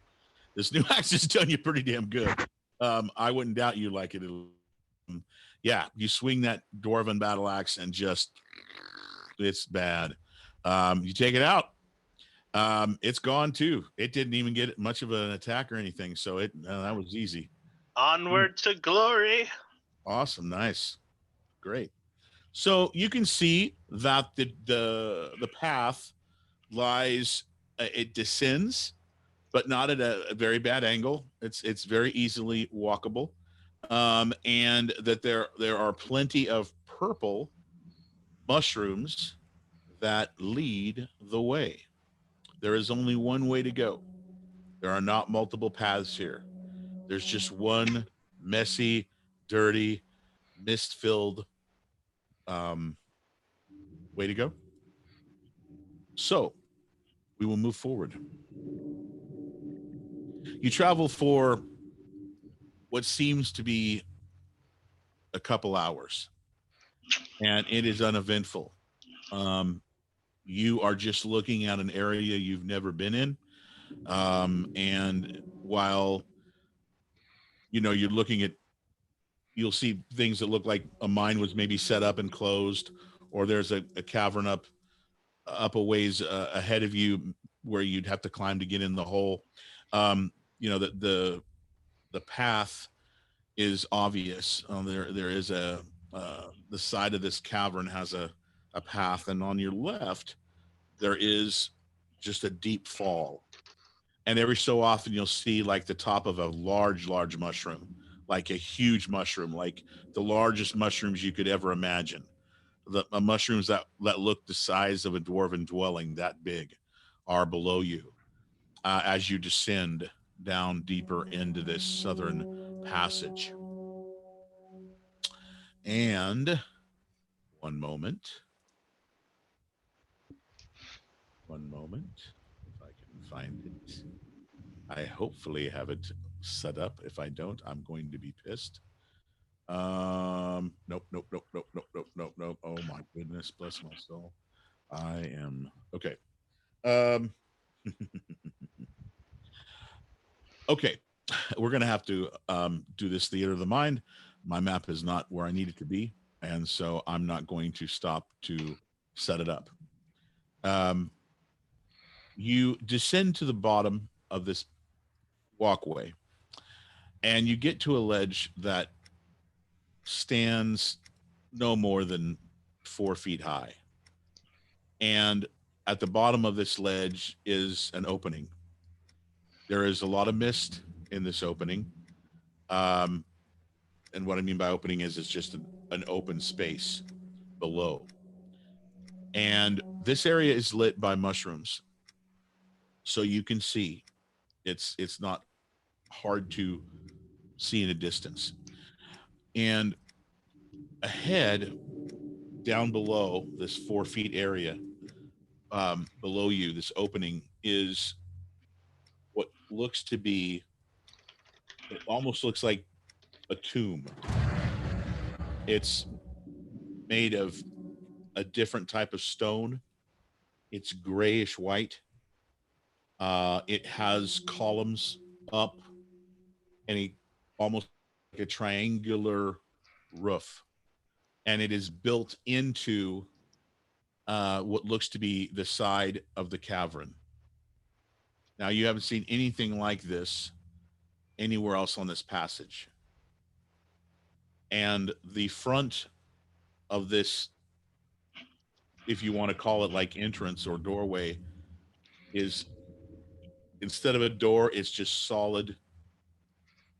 Looks like almost like a marble, like the rest of this doorway, if you will, is. It's just a big solid stone instead of a door. All right. Save game. Walk up to the house. And in my deepest voice, I say, "Hello. Is anybody there?" Okay, so you're on the ledge. You jump down about 4 feet. You land, and you begin walking. And the mist here is at about waist level. And what are the rest of you doing? Are you going to stay on the ledge, or are you going to go down and follow Meehan?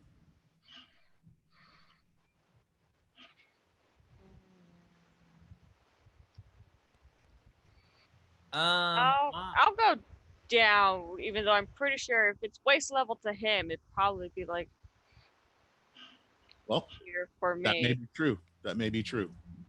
I'll hang with Lila then. Like, if I see her struggling, I'll offer her purchase.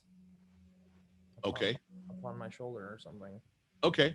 So Lila looks like she's looking down and seeing if it's going to work for her. And Lilgren offers you a ride. Are you going to take it? Sure. Okay. Hold on, Missy. All right. So you grab her and you're going to jump down? Yes? Yeah, sure. Okay. So Meehan, you get up to the this, we'll call it a doorway that's just weirdly placed in this spot. Doesn't fit at all. And you hear Little Grin and Lila chatting behind you just a bit. So you know they're back there. And as you get closer, you see that there are some etchings. And it does actually say, and you can read Dwarven, it says at the top, Hall of the Dead. Okay. So is this the door that Bertha sort of described to us? This is the door she said not to open, right? Right. That She we need to cast our spell on. She stated that they created a doorway and blocked it. Yep. Because of what was happening on the other side of it. And All she right, told you that there was a magic that was to be cast at least once a year, to protect and keep everything on the one side from coming out. So I turn back to my friends and I say, my friends, stand back while I read this scroll. I'm not sure what will happen. Perception, Meehan. Oh. George, but I just like to be saying that I thought that there'd be more falls at this. 17. You hear Little Grin complaining that there's no waterfalls here. I agree. I agree as well, but we're not quite to Rainbow Falls, Little Grin. Oh, all right. So they put the falls behind the door? That seems strange. No, we must go a different way. But this is our first stop. Give me one moment. Okay. I rolled a 17 for my perception. Right. So you turn, and as you turn to look back at this entrance, if you will, that's definitely blocked. It's a big old stone. There's no door there. It's just a big old piece of stone. You see, like you turn and just for seconds, like you see something that catches your eye that you have to stop and look at. And you see walking towards you from your left, a dwarf. And when he walks, it's like the mist doesn't really move when he moves. He walks through the mist. And he's walking towards you. So, paladin feature, I can always tell evil undead within 60 feet. So it smells like a noxious odor to me. Okay. Is this occurring? This occurred when you got to the edge of the when you got to that ledge where you just jumped down 4 feet. You started getting that from your nostrils then. Okay, and I can specifically tell if a creature within sight is evil. Okay. You look at this creature and you do not detect evil from it. Okay. Okay. Cool. And he's walking, and when he gets about 10 feet away, he waves. I say, good day, dwarf. Why are you out this way? Oh. He's speaking in Dwarven. Now, do the other two of you know Dwarven? No. Yes, no. No, I do not know Dwarven. Okay. Oh, I do. Lila, do you? Okay, excellent. I do. Excellent. In Dwarven, it's been a long several weeks, at least. I'm looking to go home. Could you help me go home? Where's home? Right through this door here. I can't get it to budge on my own. No. Please. No. I miss my family. We cannot open this. Oh. Won't help an old dwarf out? I can't do it on myself. This rock is very, very strong. So I guess I look a little closer at him. Is he alive? Is he a flesh and blood like? you don't. Looking at him, there's something different about him. He acts alive, but the mist kind of just goes through him. I say, I'm sorry, my friend, but I am strict orders not to open this door, and I shan't do it no matter how much you convince me.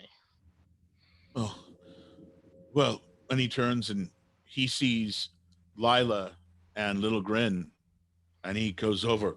Um, could you? I fought for the dwarves.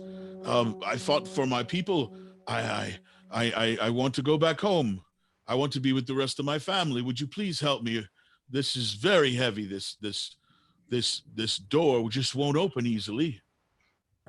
So what you'll be saying to me is that your home over there? Right on the other side of this, yes. So you been over there before? It's home's on the other side. Sure. And what's home be looking like for you? What's your old eyes be seeing it for hundreds and hundreds of times to be calling it home? Home is where my family will be.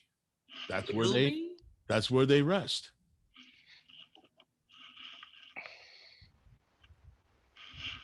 Please, won't somebody help? While he's the dwarf's kind of begging with them, I pull that scroll out and read through it to get prepared. Okay. So you prepare. You open up the scroll. Are you going to go ahead and cast the spell, if you will? Well, I would take a probably at least maybe 4 or 5 minutes to read it a few times in my head before I speak it aloud. That way I have the words correctly, because I'm not a big arcane caster here or whatever this is. So. Sure. I'll keep talking to Lei with Lila if she wants to. He just continues to beg to help him. I will translate. He says, I fought in the wars, and I shouldn't be treated like this, and everybody deserves to rest when they're his age and went through what he's went through. And he's begging, literally begging for help.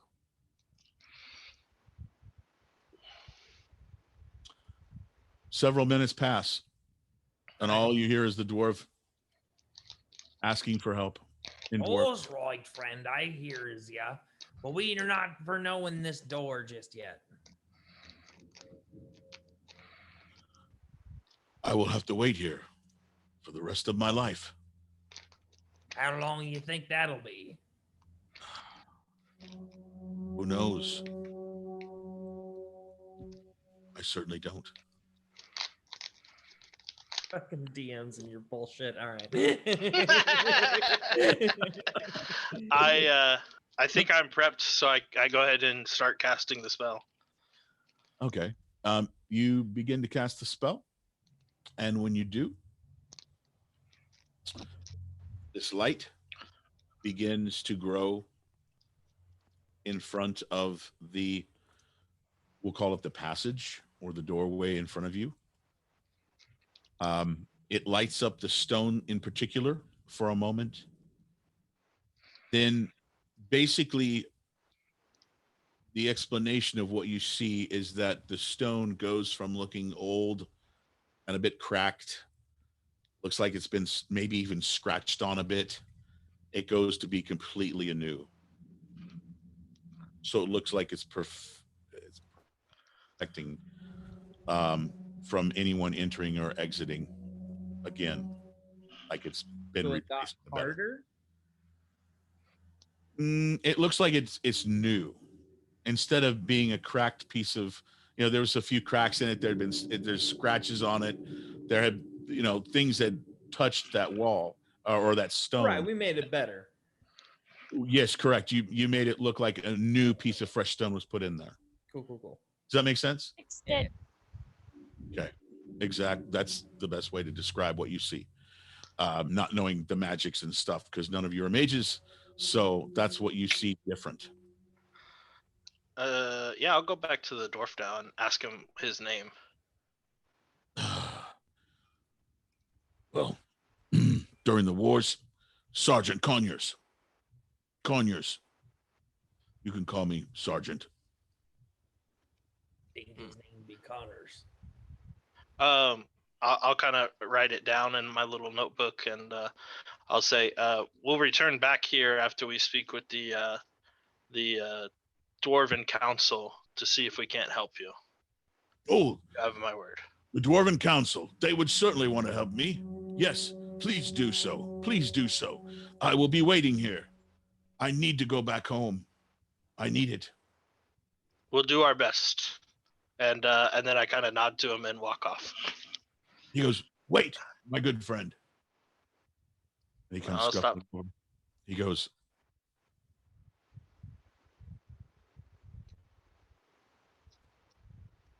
oh, did we lose you?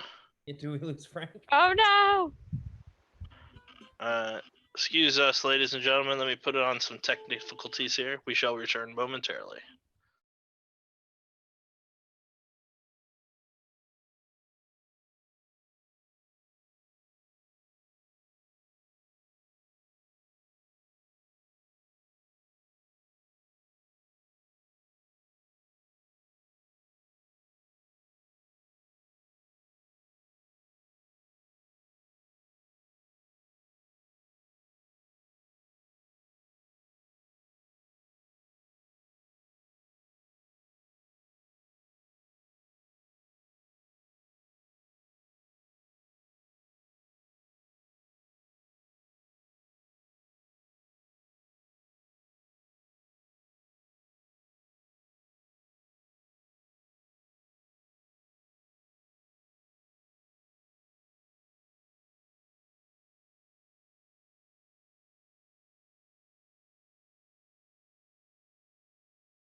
We're back. Welcome back to the Legends of Thea. Sorry about the technical difficulties. I now live in a rural area, and I just don't think people that do farming really need the internet because, man, it sucks. I'm telling you what, I go to work every day in the city, and I love the fact I have good internet there, and when I get home, it sucks. Sorry about that.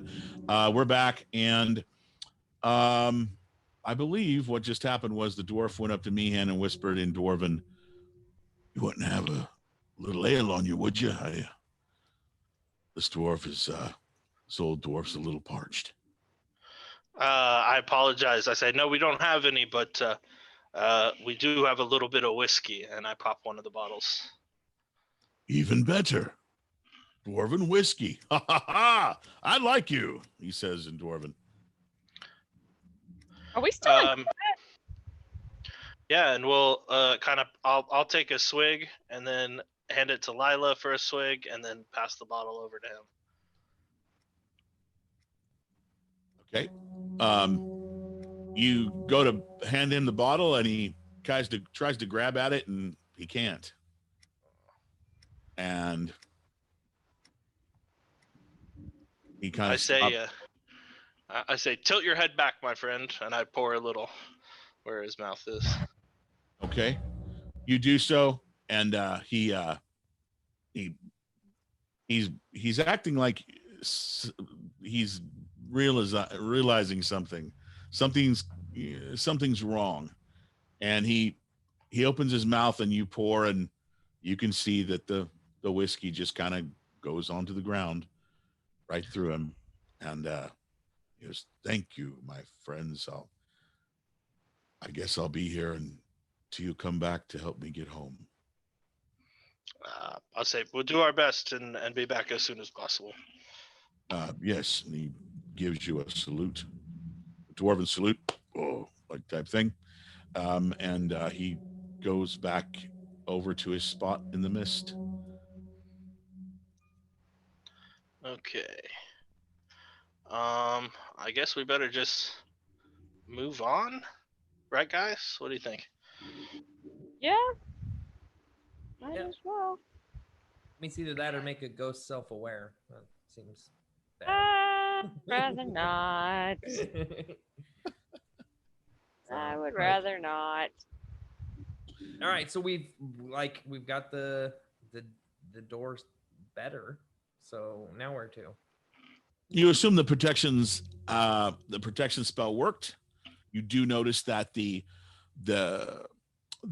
rock that was placed where there should be a door looks like it became anew, like it had no cracks in it. It's completely clean, no scratches, no nothing. Like, the rock obviously wasn't going anywhere before, and now it's just it's a newer, fresher rock.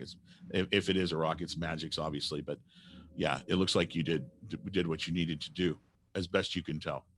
Oi, do you be seeing the rock?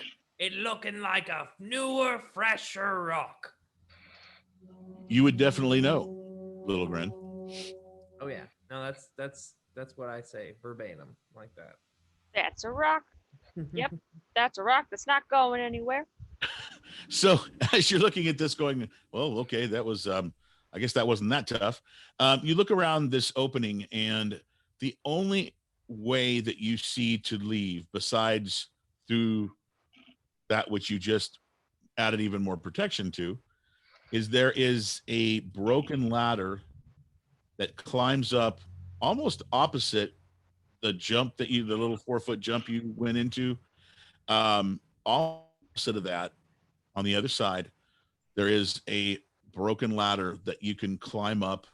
We need to have to climb on around it, but there is a ladder that climbs up, and it looks as if it's the beginning of a passage into through the caverns again.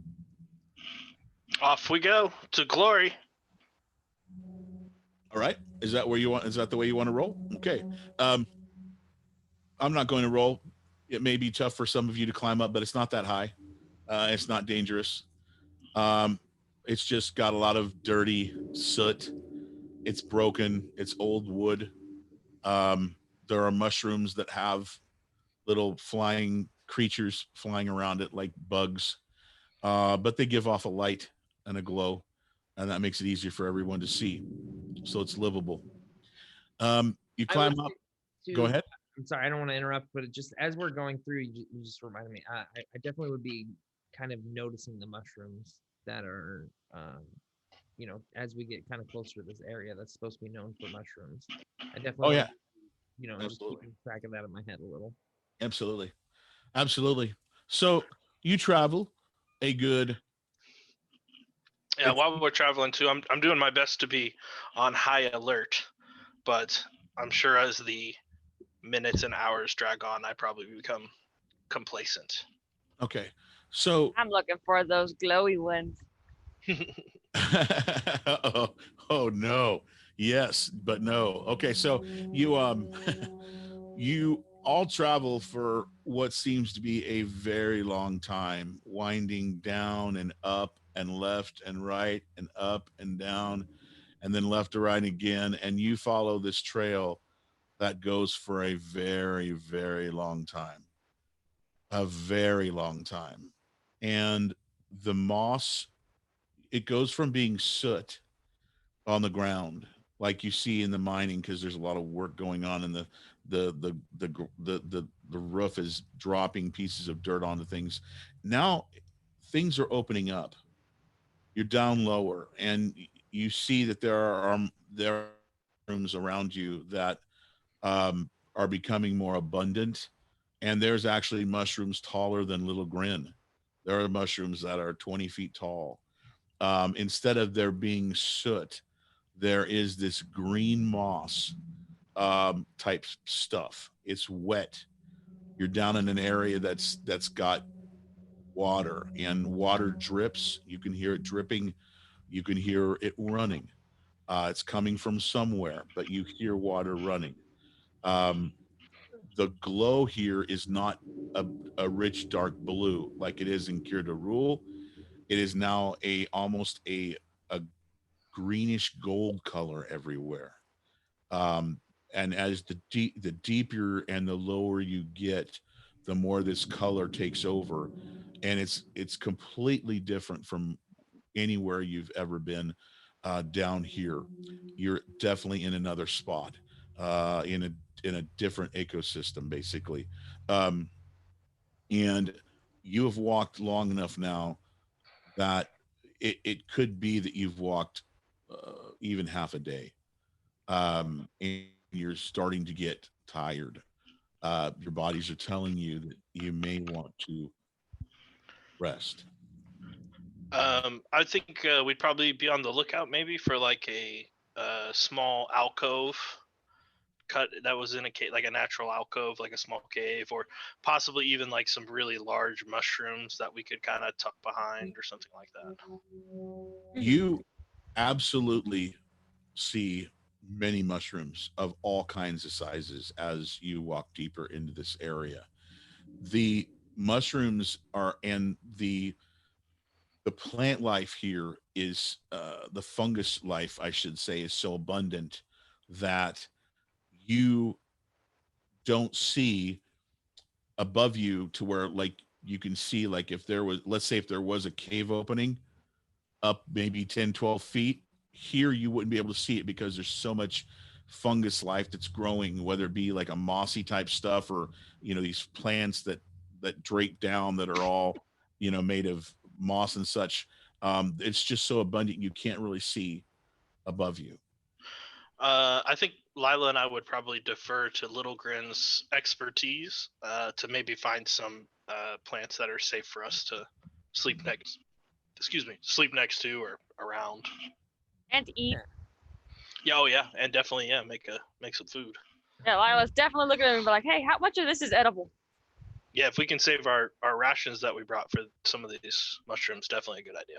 Well, this is my biome, so I'm gonna use all of my wits of mushrooming. Can I roll for mushroom?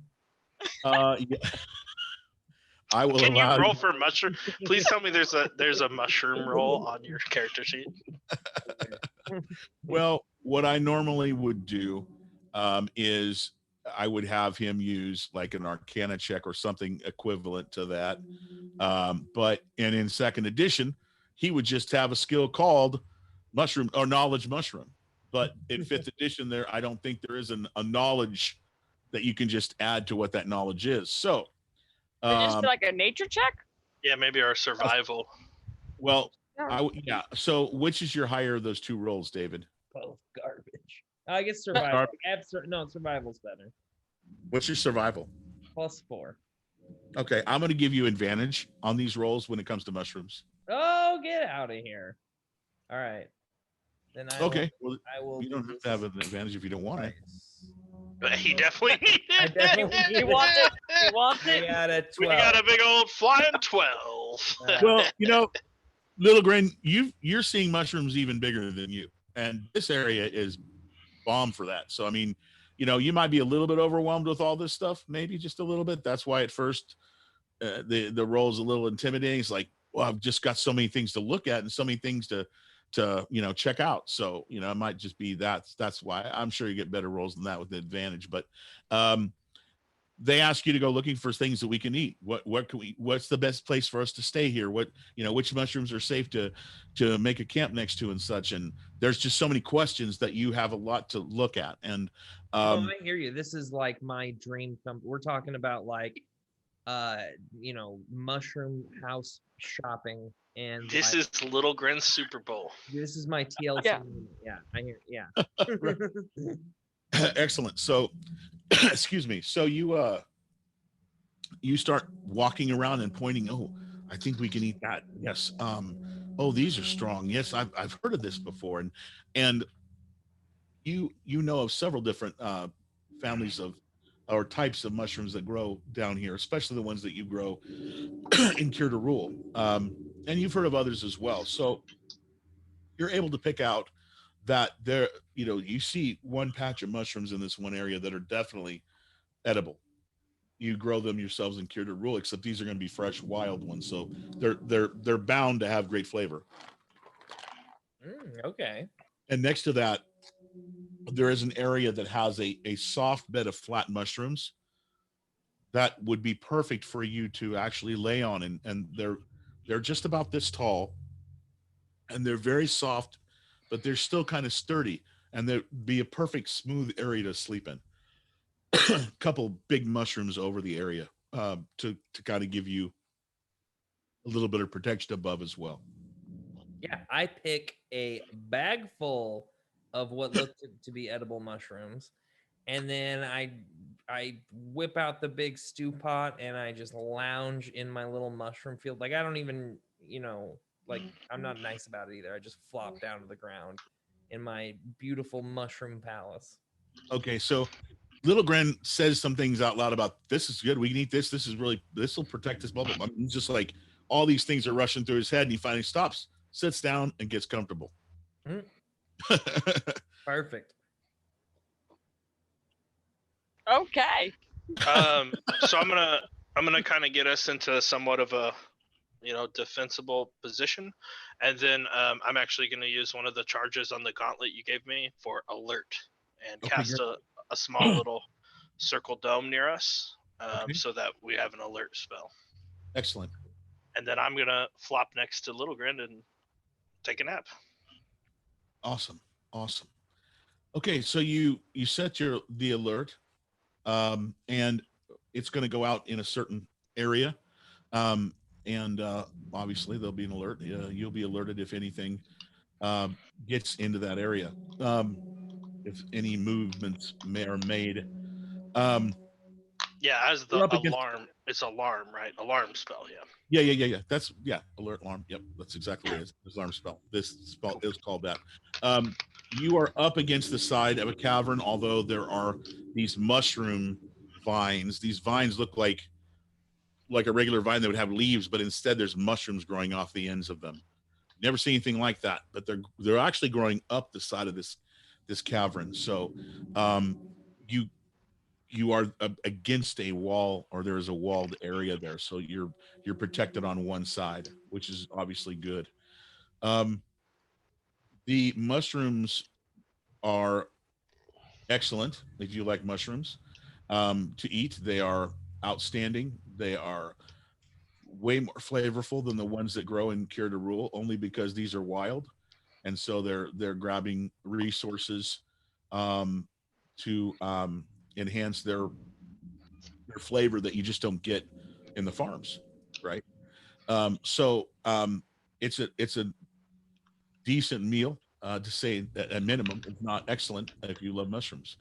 There's no telling, obviously, what time it is right now, but like I said, your bodies were telling you that you needed to at minimum take a rest and sit, rest your bodies up. Now, do you want to take a short rest, or do you want to take a long rest? The alarm spell lasts 8 hours, so we'll just take a long rest if everybody's cool with that. Sure. Okay. Are you all going to set up a watch for the 8 hours, or are you just going to all rest and say, we got alarm up, let's all just rest? It should be pretty good as a little half kind of circle around our encampment. So I think everybody can rest peacefully. I also don't really need any rest, so I'm happy to just like, I mean, I don't want to stay awake and like incur any problems, but right. I'll sleep light tonight. Okay. I figured that there would be perhaps a little bit of doing some meditation in the mushroom fields. So, the evening, if you will, or your rest period, goes by with not much. Everybody just rests. It's a very peaceful area. It smells good here. It is a little damp, obviously, where the fungus grows. There's got to be some kind of moisture, and there is, but you're all able to get past that just because it just feels real nice here. It actually feels rather safe. Towards the end, go ahead. Oh, I was just gonna role play there. Go ahead though. Explain. No. Go ahead. Oh, I was just gonna say, Little Grin, that was the best mushroom meal we had. We should definitely fill our packs on the way back. Well, there ain't nothing like the wild ones, that's for sure. But I'm not a good cook, so I bet the chefs in Kier Rule could do much better with those. Oi. Well, no, your meal was quite fine. That's not a bad idea, by the way. That's cool. That's a good idea. Bring some of those back. So at the end of your rest, as you're all basically moving around and kind of getting itchy to get back up and moving, Little Grin, I am going to assume that you every time you look in a different location, you're seeing something that's grabbing your attention because there's just so much of what you love down here. Am I assuming that to be correct? Shiny object, shiny object, shiny object. Pretty close, but instead this is mushroom, fungus, something else growing. What's this that's growing here? That kind of thing. 100%. Like I said before, the only thing that I'm standing out for me is that we are going to the place of creepy mushrooms. So obviously I'm keeping some kind of, I don't want to say like scientific record, but just like an idea of like what mushrooms I've seen and you know what I mean? Like I'm absolutely like engrossed and pulling in all that information.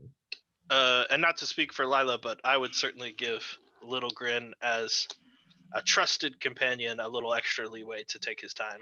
Oh yeah, almost definitely. He's in the zone. If we walk a little slow for him to take some notes or taste a mushroom, we're fine with that. I don't know if that's a great idea. I might just start tasting them and hanging out. You might have to prod me along a little. Well, I mean, like we just give him a little bit of leeway. Like if he looks at a mushroom for a few minutes, we stop and then kind of go. Yeah.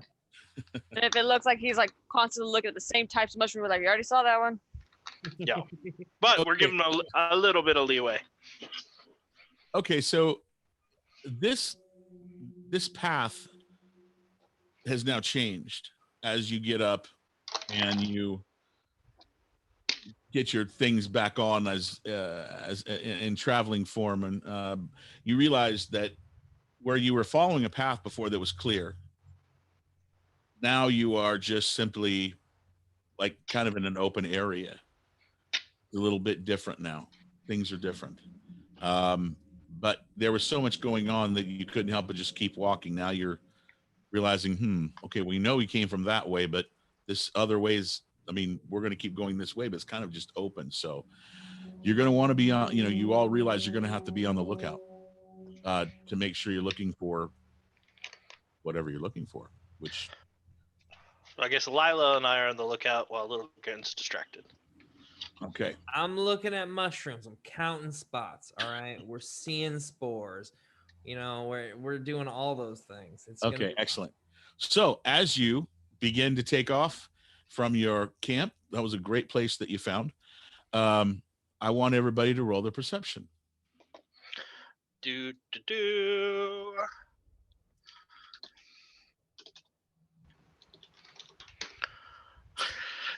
I rolled a 10.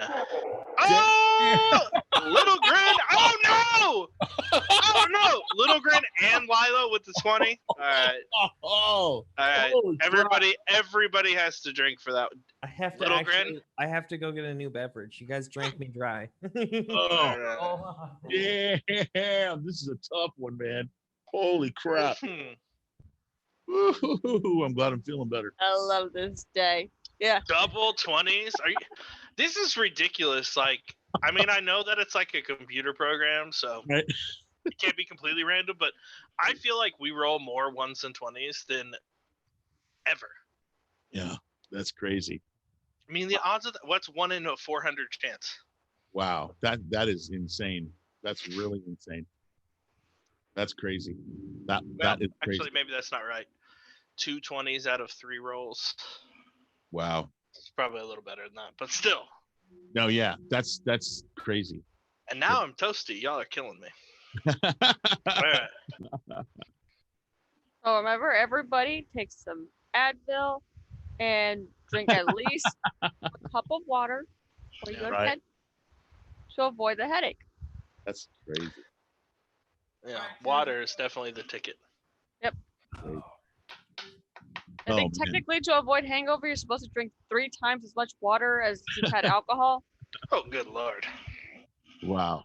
But all right, so in my personal experience, at least having like a whole glass of water before bed should help. So did everybody get the drink in? Did everybody get their drink in? We all did. Lay it on us. Okay, so what do we see? So both of you, those of you who rolled 20s. Now, what did you roll, Meehan? Just a 10. Okay. Well, they're gonna definitely get you're gonna see where they're looking, because they're gonna point out this very quickly, so you'll see it too. But just as you just take a few steps towards the way that you believe you need to be going, and Little Grin, you see it first, but there is an outcropping of rock that's got all the moss and all the stuff, like it's just totally grown over by this moss and fungus and stuff, but you see it, and you see growing on top this one outcrop of rock, you see this glowing green set of mushrooms, and they glow on their own, and you've never seen anything like it. They literally, even from a distance, you can see that the little meat, if you will, of the mushroom, the skin of it, it's fluorescent green. Great. Couldn't be less interested. I barely vaguely point them out to the rest of the group and go about searching for the other good edible mushrooms. Right. So, Lila, you see these mushrooms and boing, you can't help it. I'm going to go pick them. I'm going to go pick them. You're like, that's out of all the mushrooms you see, they're all beautiful. There's many beautiful ones, and there's some that are just mushrooms. But these stick out. You cannot help but have them stick out. They glow. Do I recognize the glow? You've seen that color once before and recognize it as the color of Sukeshi. I'm going to pick some for him. I'm going to definitely do it. I'm going to do it. Okay. So you said he'd pay for them, right? Nah, we told him we'd give him a couple, but I think we can sell the rest of these if you want to do such underhanded things. Well, I gave him my solemn vow, as it were. Do not deny these dwarves that had to go underground their pleasures. So you all, or at least a few of you, I take it, go over to that rock and begin to pick the mushrooms, right? Yeah, I'll just, Lila will pick them. I will kind of just stand guard looking around, keeping my eye on Little Grin to make sure he doesn't wander too far off, petting the monsters. You see those ones that are glowing, Little Grin, and you just don't want to have anything to do with them. Is that correct? I mean, the pharmacology is interesting, but like the fact that they're they're a drug and I'm a monk, so it's not really you've been told that absolutely not even literally if you see him just to walk away. Yeah, you were told. Yeah. Okay, so You Lila, paid attention in dare class. Like a 5-year-old, I look both ways obsessively. You know what I'm saying? So Lila, how are you going to pick these? Oh, I don't know how to pick mushrooms. Yeah, you better ask Little Grin to help, or at least to give you some pointers. Little Grin, what's the best way to pick a mushroom? Probably self-explanatory. Just grab Well, them. now Yeah, there's but like, is it like, do I just like grab it and try to pull it from the root? Should I grab like a knife or something and try to cut it? So Lila's literally like climbed up this rock a little ways, and she's standing there going, "Come on, somebody help me! I don't know what to do with these things." Well, I'm not a farmer. It'd be dependent on what part you be wanting to eat, but they're not good for food. Yeah, but our friend said he wanted some. All right. Gosh, would Lilgren know how to pick psychedelic mushrooms in a cave in the Underdark in a part of the realm he's never been to? I think it's just I will ask a different question for you. All right. Does Little Grin know how to pick a poisonous mushroom? That's my question. And not get poisoned by it, right? Yeah, that's kind of my question. Okay. I don't know. I guess I don't know. I would roll. As a mushroom farmer, one of the first things you would be taught is how to handle a mushroom so it doesn't poison you. Okay. Because there's so many poisonous mushrooms down here. You don't want to have a new farmer start doing their job of picking mushrooms and going, oh, this one looks a little different. So they teach you that right off the bat. That's all right. So then, I kind of get my satchel out and like I cut it where I don't have to actually touch it. And I cut it where you literally have to not touch it. Right. Okay, so that's what we're doing. And like I'm gonna cut it so the least amount of like any kind of sap or anything gets out of it, Take all the cautions that I know how to take when it comes to dangerous plant life. Okay. All right. I am going to say that due to your focus here and how much amazing stuff you're seeing, that you get into the zone and you meticulously do it and not make any mistakes. And you get an outcropping of 8 of these mushrooms that glow, and you wrap them up and put them away for later. Well, that's all I'm for risking. How about ye? That is fine. Plenty. Excellent. So you grab some drugs, some psychedelics, and you head off on your way. Joshua Tree. To glory. So you still hear the sound of water, and you're in the middle of this beautiful, it's almost like a valley. You're at the bottom of this valley where, if you just imagine the rocks going way up into, up there's Cure to Rule and such, you've went down quite a bit. And so you're walking through this valley, this mushroom valley, if you will, and every 2 or 3 steps, Little Grin, you see another type of mushroom that you haven't seen yet. I mean, you've seen at least... There's that many different mushrooms out here? You've seen at least 40 different types. Cool. Because some, you may have 2 of them that have red caps, but as working with mushrooms, that you see that one of the veins are gold and another one has purple veins. So that's a different mushroom, right? Even though they belong to the same family. So you see all these spores and funguses and I mean, you see mushrooms that almost look like flowers, but you know that they're not flowers, they're fungus. I got everything's down there. Portobello, Bella. Right. Bella. Yeah. All of them. What are the ones that taste like lobster? Those are my favorite. Exactly. So so there's a lot of vegetation down here. Not vegetation, but fungus. There's all different types. And you're just your brain is going Rolodex. Shiitake, maitake, oyster. Right. I hear you.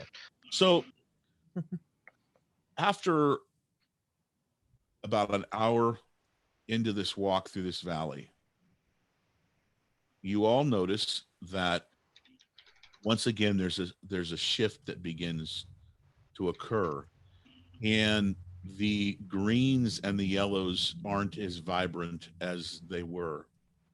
It's still the same color, but it's not as alive and fresh. It begins to be more just a bit brown and old, maybe worn, maybe just not as alive would be the best way to put it, not as vibrant. And as you walk into this area, there are two rather large mushrooms, and you walk between them. And as you get to the other side, you see that there is literally an arch that is made of these mushrooms that just they weave in and out of each other, and then they weave up to the top, and on both sides are all different forms of mushrooms and fungus, and there's literally like this wall of living spores with just one simple path that you can take in. It is not bright. It is not vibrant. It looks even, if you will, not as alive as even 10 steps before. Let's get a torch going. I'll light that up. Okay. And bust the shield in the left arm, torch in the right, with protecting my buddies. I'll look to the group here and I'll say, do you know why mushrooms always be invited to the party? Because they're such fun guys. And then I'll head off. Oh, yes. Oh my goodness. Enjoy it. Yeah. Oh my goodness. Okay. All right. You dad joked us. You did it. Well played. Well played. Microbiology. Well played. Gotta give you props. All right. Anyway, I'll move through the arch and I look to my companions and I say, when you look at the mushrooms, see if you see any that's been cut recently, because I believe Sel was coming here for mushrooms. So if we can see some that'll be cut, maybe we can catch a trail. All right. And I lead the group in, hiding Lila behind my shield, and Little Grin's too big. He's on his own. Also hiding. Fair enough. Excellent. You travel within this, we'll call it an arch, the fungus arch, if you will, about 10 to 12 feet. And you were leading, correct, with your torch.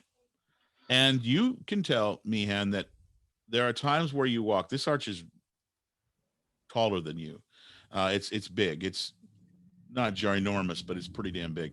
And there are times where your torch will get close to the edge, like the wall, if you will, of fungus, and you'll see fungus like kind of move, like it doesn't want to get burnt. Oh, does the arch continue the whole way?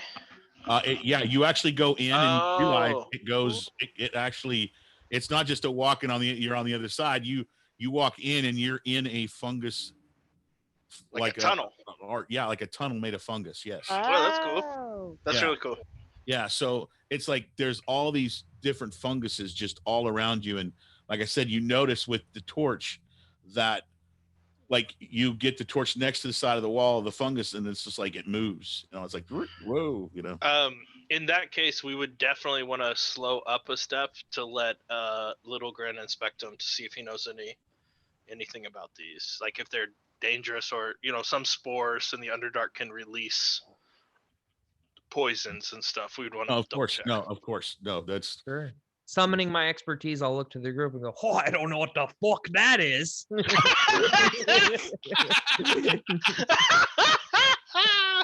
Get the fuck out of here. Yeah. Little Grin thought he saw it all. With all these mushrooms, he's like, this is amazing. Now I'm walking through a tunnel of mushrooms, right? A mushroom tunnel.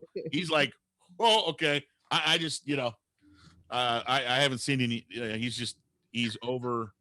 Well, just all his sensories, all his, what are the four senses, five senses, whatever. He's like, all of them are at 100%, 120%. Whoa, What's fucked up is David literally has a botany degree, and I'm the one that's going to say this. Plants typically have similar traits based on color and or structure. Right. So maybe he's never seen these mushrooms, but he can tell something based on other mushrooms he's seen. Right. Right, Little Gran? I mean, they're moving out of my way as we walk through them, but okay. He's like, he's never dealt with I mean, I would assume that Little Gran would call that an alive mushroom, right? Because it's it's sentient. That's crazy. Yeah. So he's like, that mushroom moved when you got next to it. He saw it. You can't help but see this. But since Meehan's pressing him, Lil Grin will try his best. I mean, what does he know of besides the fact that these are magic mushrooms? What's going on with Pun. What do they look like? Do they look like other mushrooms we've seen? You know what? You've seen so many mushrooms. It's like you've seen some of these mushrooms are just like others you've seen. I told you earlier that there was these vine mushrooms that look like, how you see, like, vines that have like just sprouts of leaves, like ivy. It's almost like ivy, but it's mushrooms. They're fungus. You can tell these are fungus. These aren't plants. And there's just this like a cacophony of these fungus that have grown into this arch. And they seem, some of them, not all of them, but you definitely saw it, Meehan. That at least one moved when you got your torch next to it. It literally like moved like it didn't want to get burned. Okay. Then I will reiterate to the group, there be a fungus among us. This motherfucker. I apologize to the mushroom that I almost burnt, in case they are sentient, and continue moving forward. Okay. You travel another 10 feet, and this arch, you can see that there's a path leading down, and the ground is the ground. The arch is like this fungus, all different types. I mean, small, big. It's just this interweaving of fungus, and you can see where you're going to have to either climb or jump down. How far is it? You take your torch, you look down, and there's a lot of shadows. But unless you want to drop your torch, I'm going to tell you that it's roughly going to, it seems like it's about 10 feet. All right. I just jumped down with my athletics check. Okay. Make your athletics check. 19. Oh, you just look at the others. Take your torch. I'm going down. Boom. All right. It gets dark in there. Do both of you see in the dark? I do not, but I have my torch still. No, I'm talking about the two that you left without the torch. I know Lila can see in the dark. He took it down 10 feet away from me. So, Little Grin, are you in the dark now? Well, no, he took the torch. Right? He's only 10 feet ahead of me with the torch, right? I'm confused. Yeah, he can still see from the torchlight. He just probably can't see behind him very well. Right. Well, the thing is that you've went down 10 feet. Like you've dropped down. Mm-hmm. Yeah, so he can't see behind him. He can just see where I'm at. You can see that there's a light in the area below where Meehan dropped, but your area is darker now. Okay, I will step down. Okay. Yeah. You can do the slam dunk, Kareem. I will. You know what I mean? Like playing odd. I don't let Lila jump. I actually, once I land, I put my shield up to 7 feet so that she can just step on it. Okay. And then Meehan makes a shield step, I suppose you'd say. Yeah. Okay. All right. Awesome. All right. So you get to the bottom, and when you get to the bottom of this area, you all look around and you see that this area has flattened, and there's not that green, beautiful, just that vibrant grass, if you will, or ground that there was, because it was more mossy than grass, but that mossy green stuff that was all bright and everything, and this is completely different. You've went back to more of the bluish purple type thing, that coloring from both crystals and from glowing mushrooms. And these mushrooms are huge, and they just outline the whole area to where it's almost like a roof. So now you've went through a tunnel of mushrooms, and now you're literally in almost like a dwelling, with the roof being these interweaving caps of mushrooms. And I need everybody to roll their perception.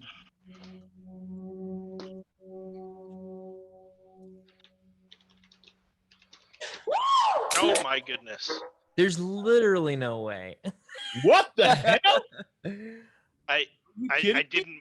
I meant to do D20 plus 2, but I typed 21, so it's actually just a 6. Okay. Yeah, but Lila still crushed it. But Lila hit I still got a 20. 20. Damn. And now we have to take a shot. I'm gonna be here at work tomorrow. Hold on. You know, that means the next 2 games I'm probably not going to roll any 20s at all. Yeah, I hope there's no. You're gonna roll all 1s and get me and drunk again. So. Yeah, why are we like wasting all these 20s on mushroom harvest, like searching? Then when it comes to the dragon, it's gonna be 1s. Exactly. So, okay, everybody made it though, right? No, I only rolled a 6. I apologize. That's right. You rolled a 6. That's right. Mine was bad. So you've got your torch out, and there are flickering torchlight shadows going everywhere. Lila, as you step down from the shield, Little Grin, as you're looking over the fact that the ground doesn't have what it did have in the other spot, and that's not good, because that other spot was really cool. It's like kind of dead here. You both notice 2 very small things moving towards you, and they're very small, but they stick out. You can see that there are shadows being cast by them from the torch, and you can see that through the shadows that these things are moving towards you. And one moment.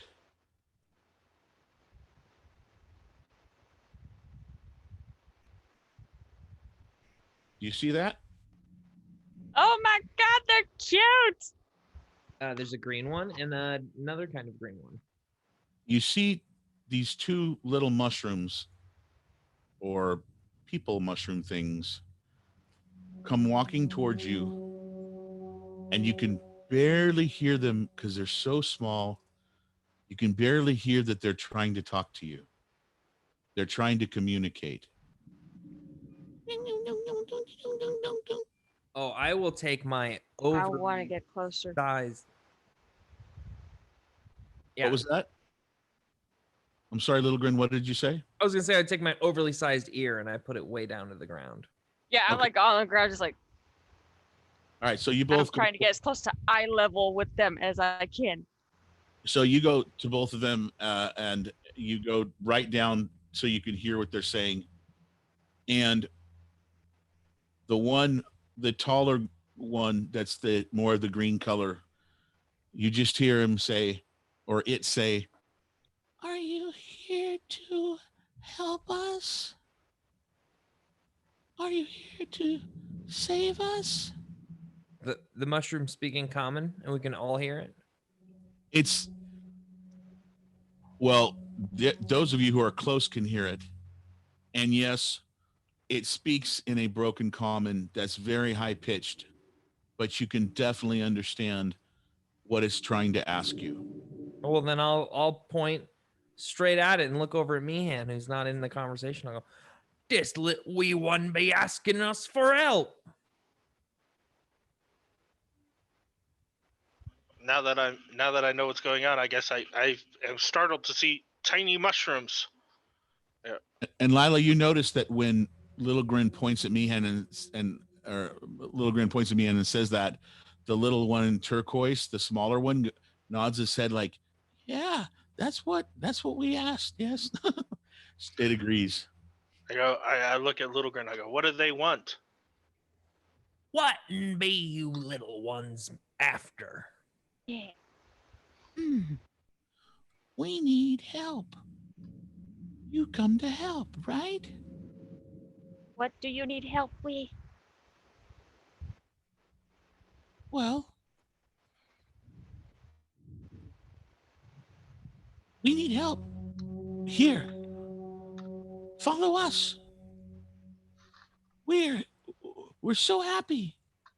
They go, yee, and like they kind of like make a joyful little jump, and they put their little hands up, and then they just start moving very quickly like little mushrooms, and they start like, oh, I'm following these things. Yeah, like, I look back at Meehan and just go, I trust them implicitly. so they just start running, and you can hear them like they're like singing like this little high-pitched little type song, and they're all very, very, very excited.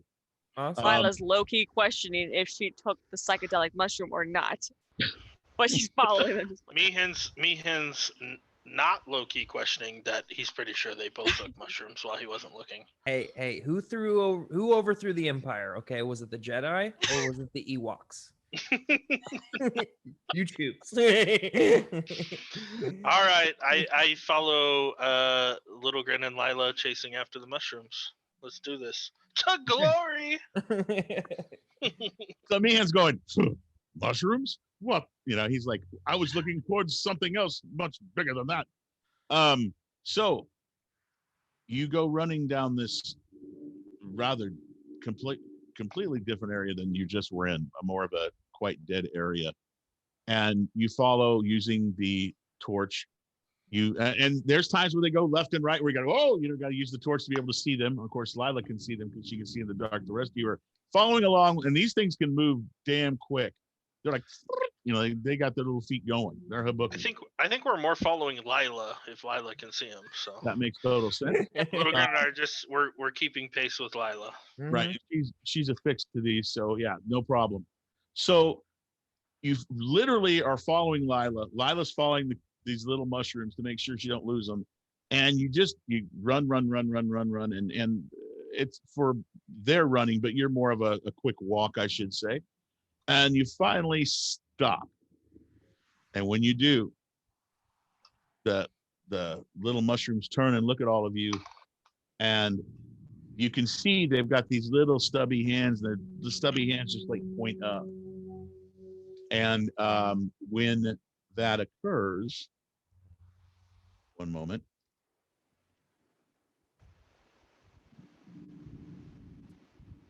You see in front of you is a wall of fungus and such.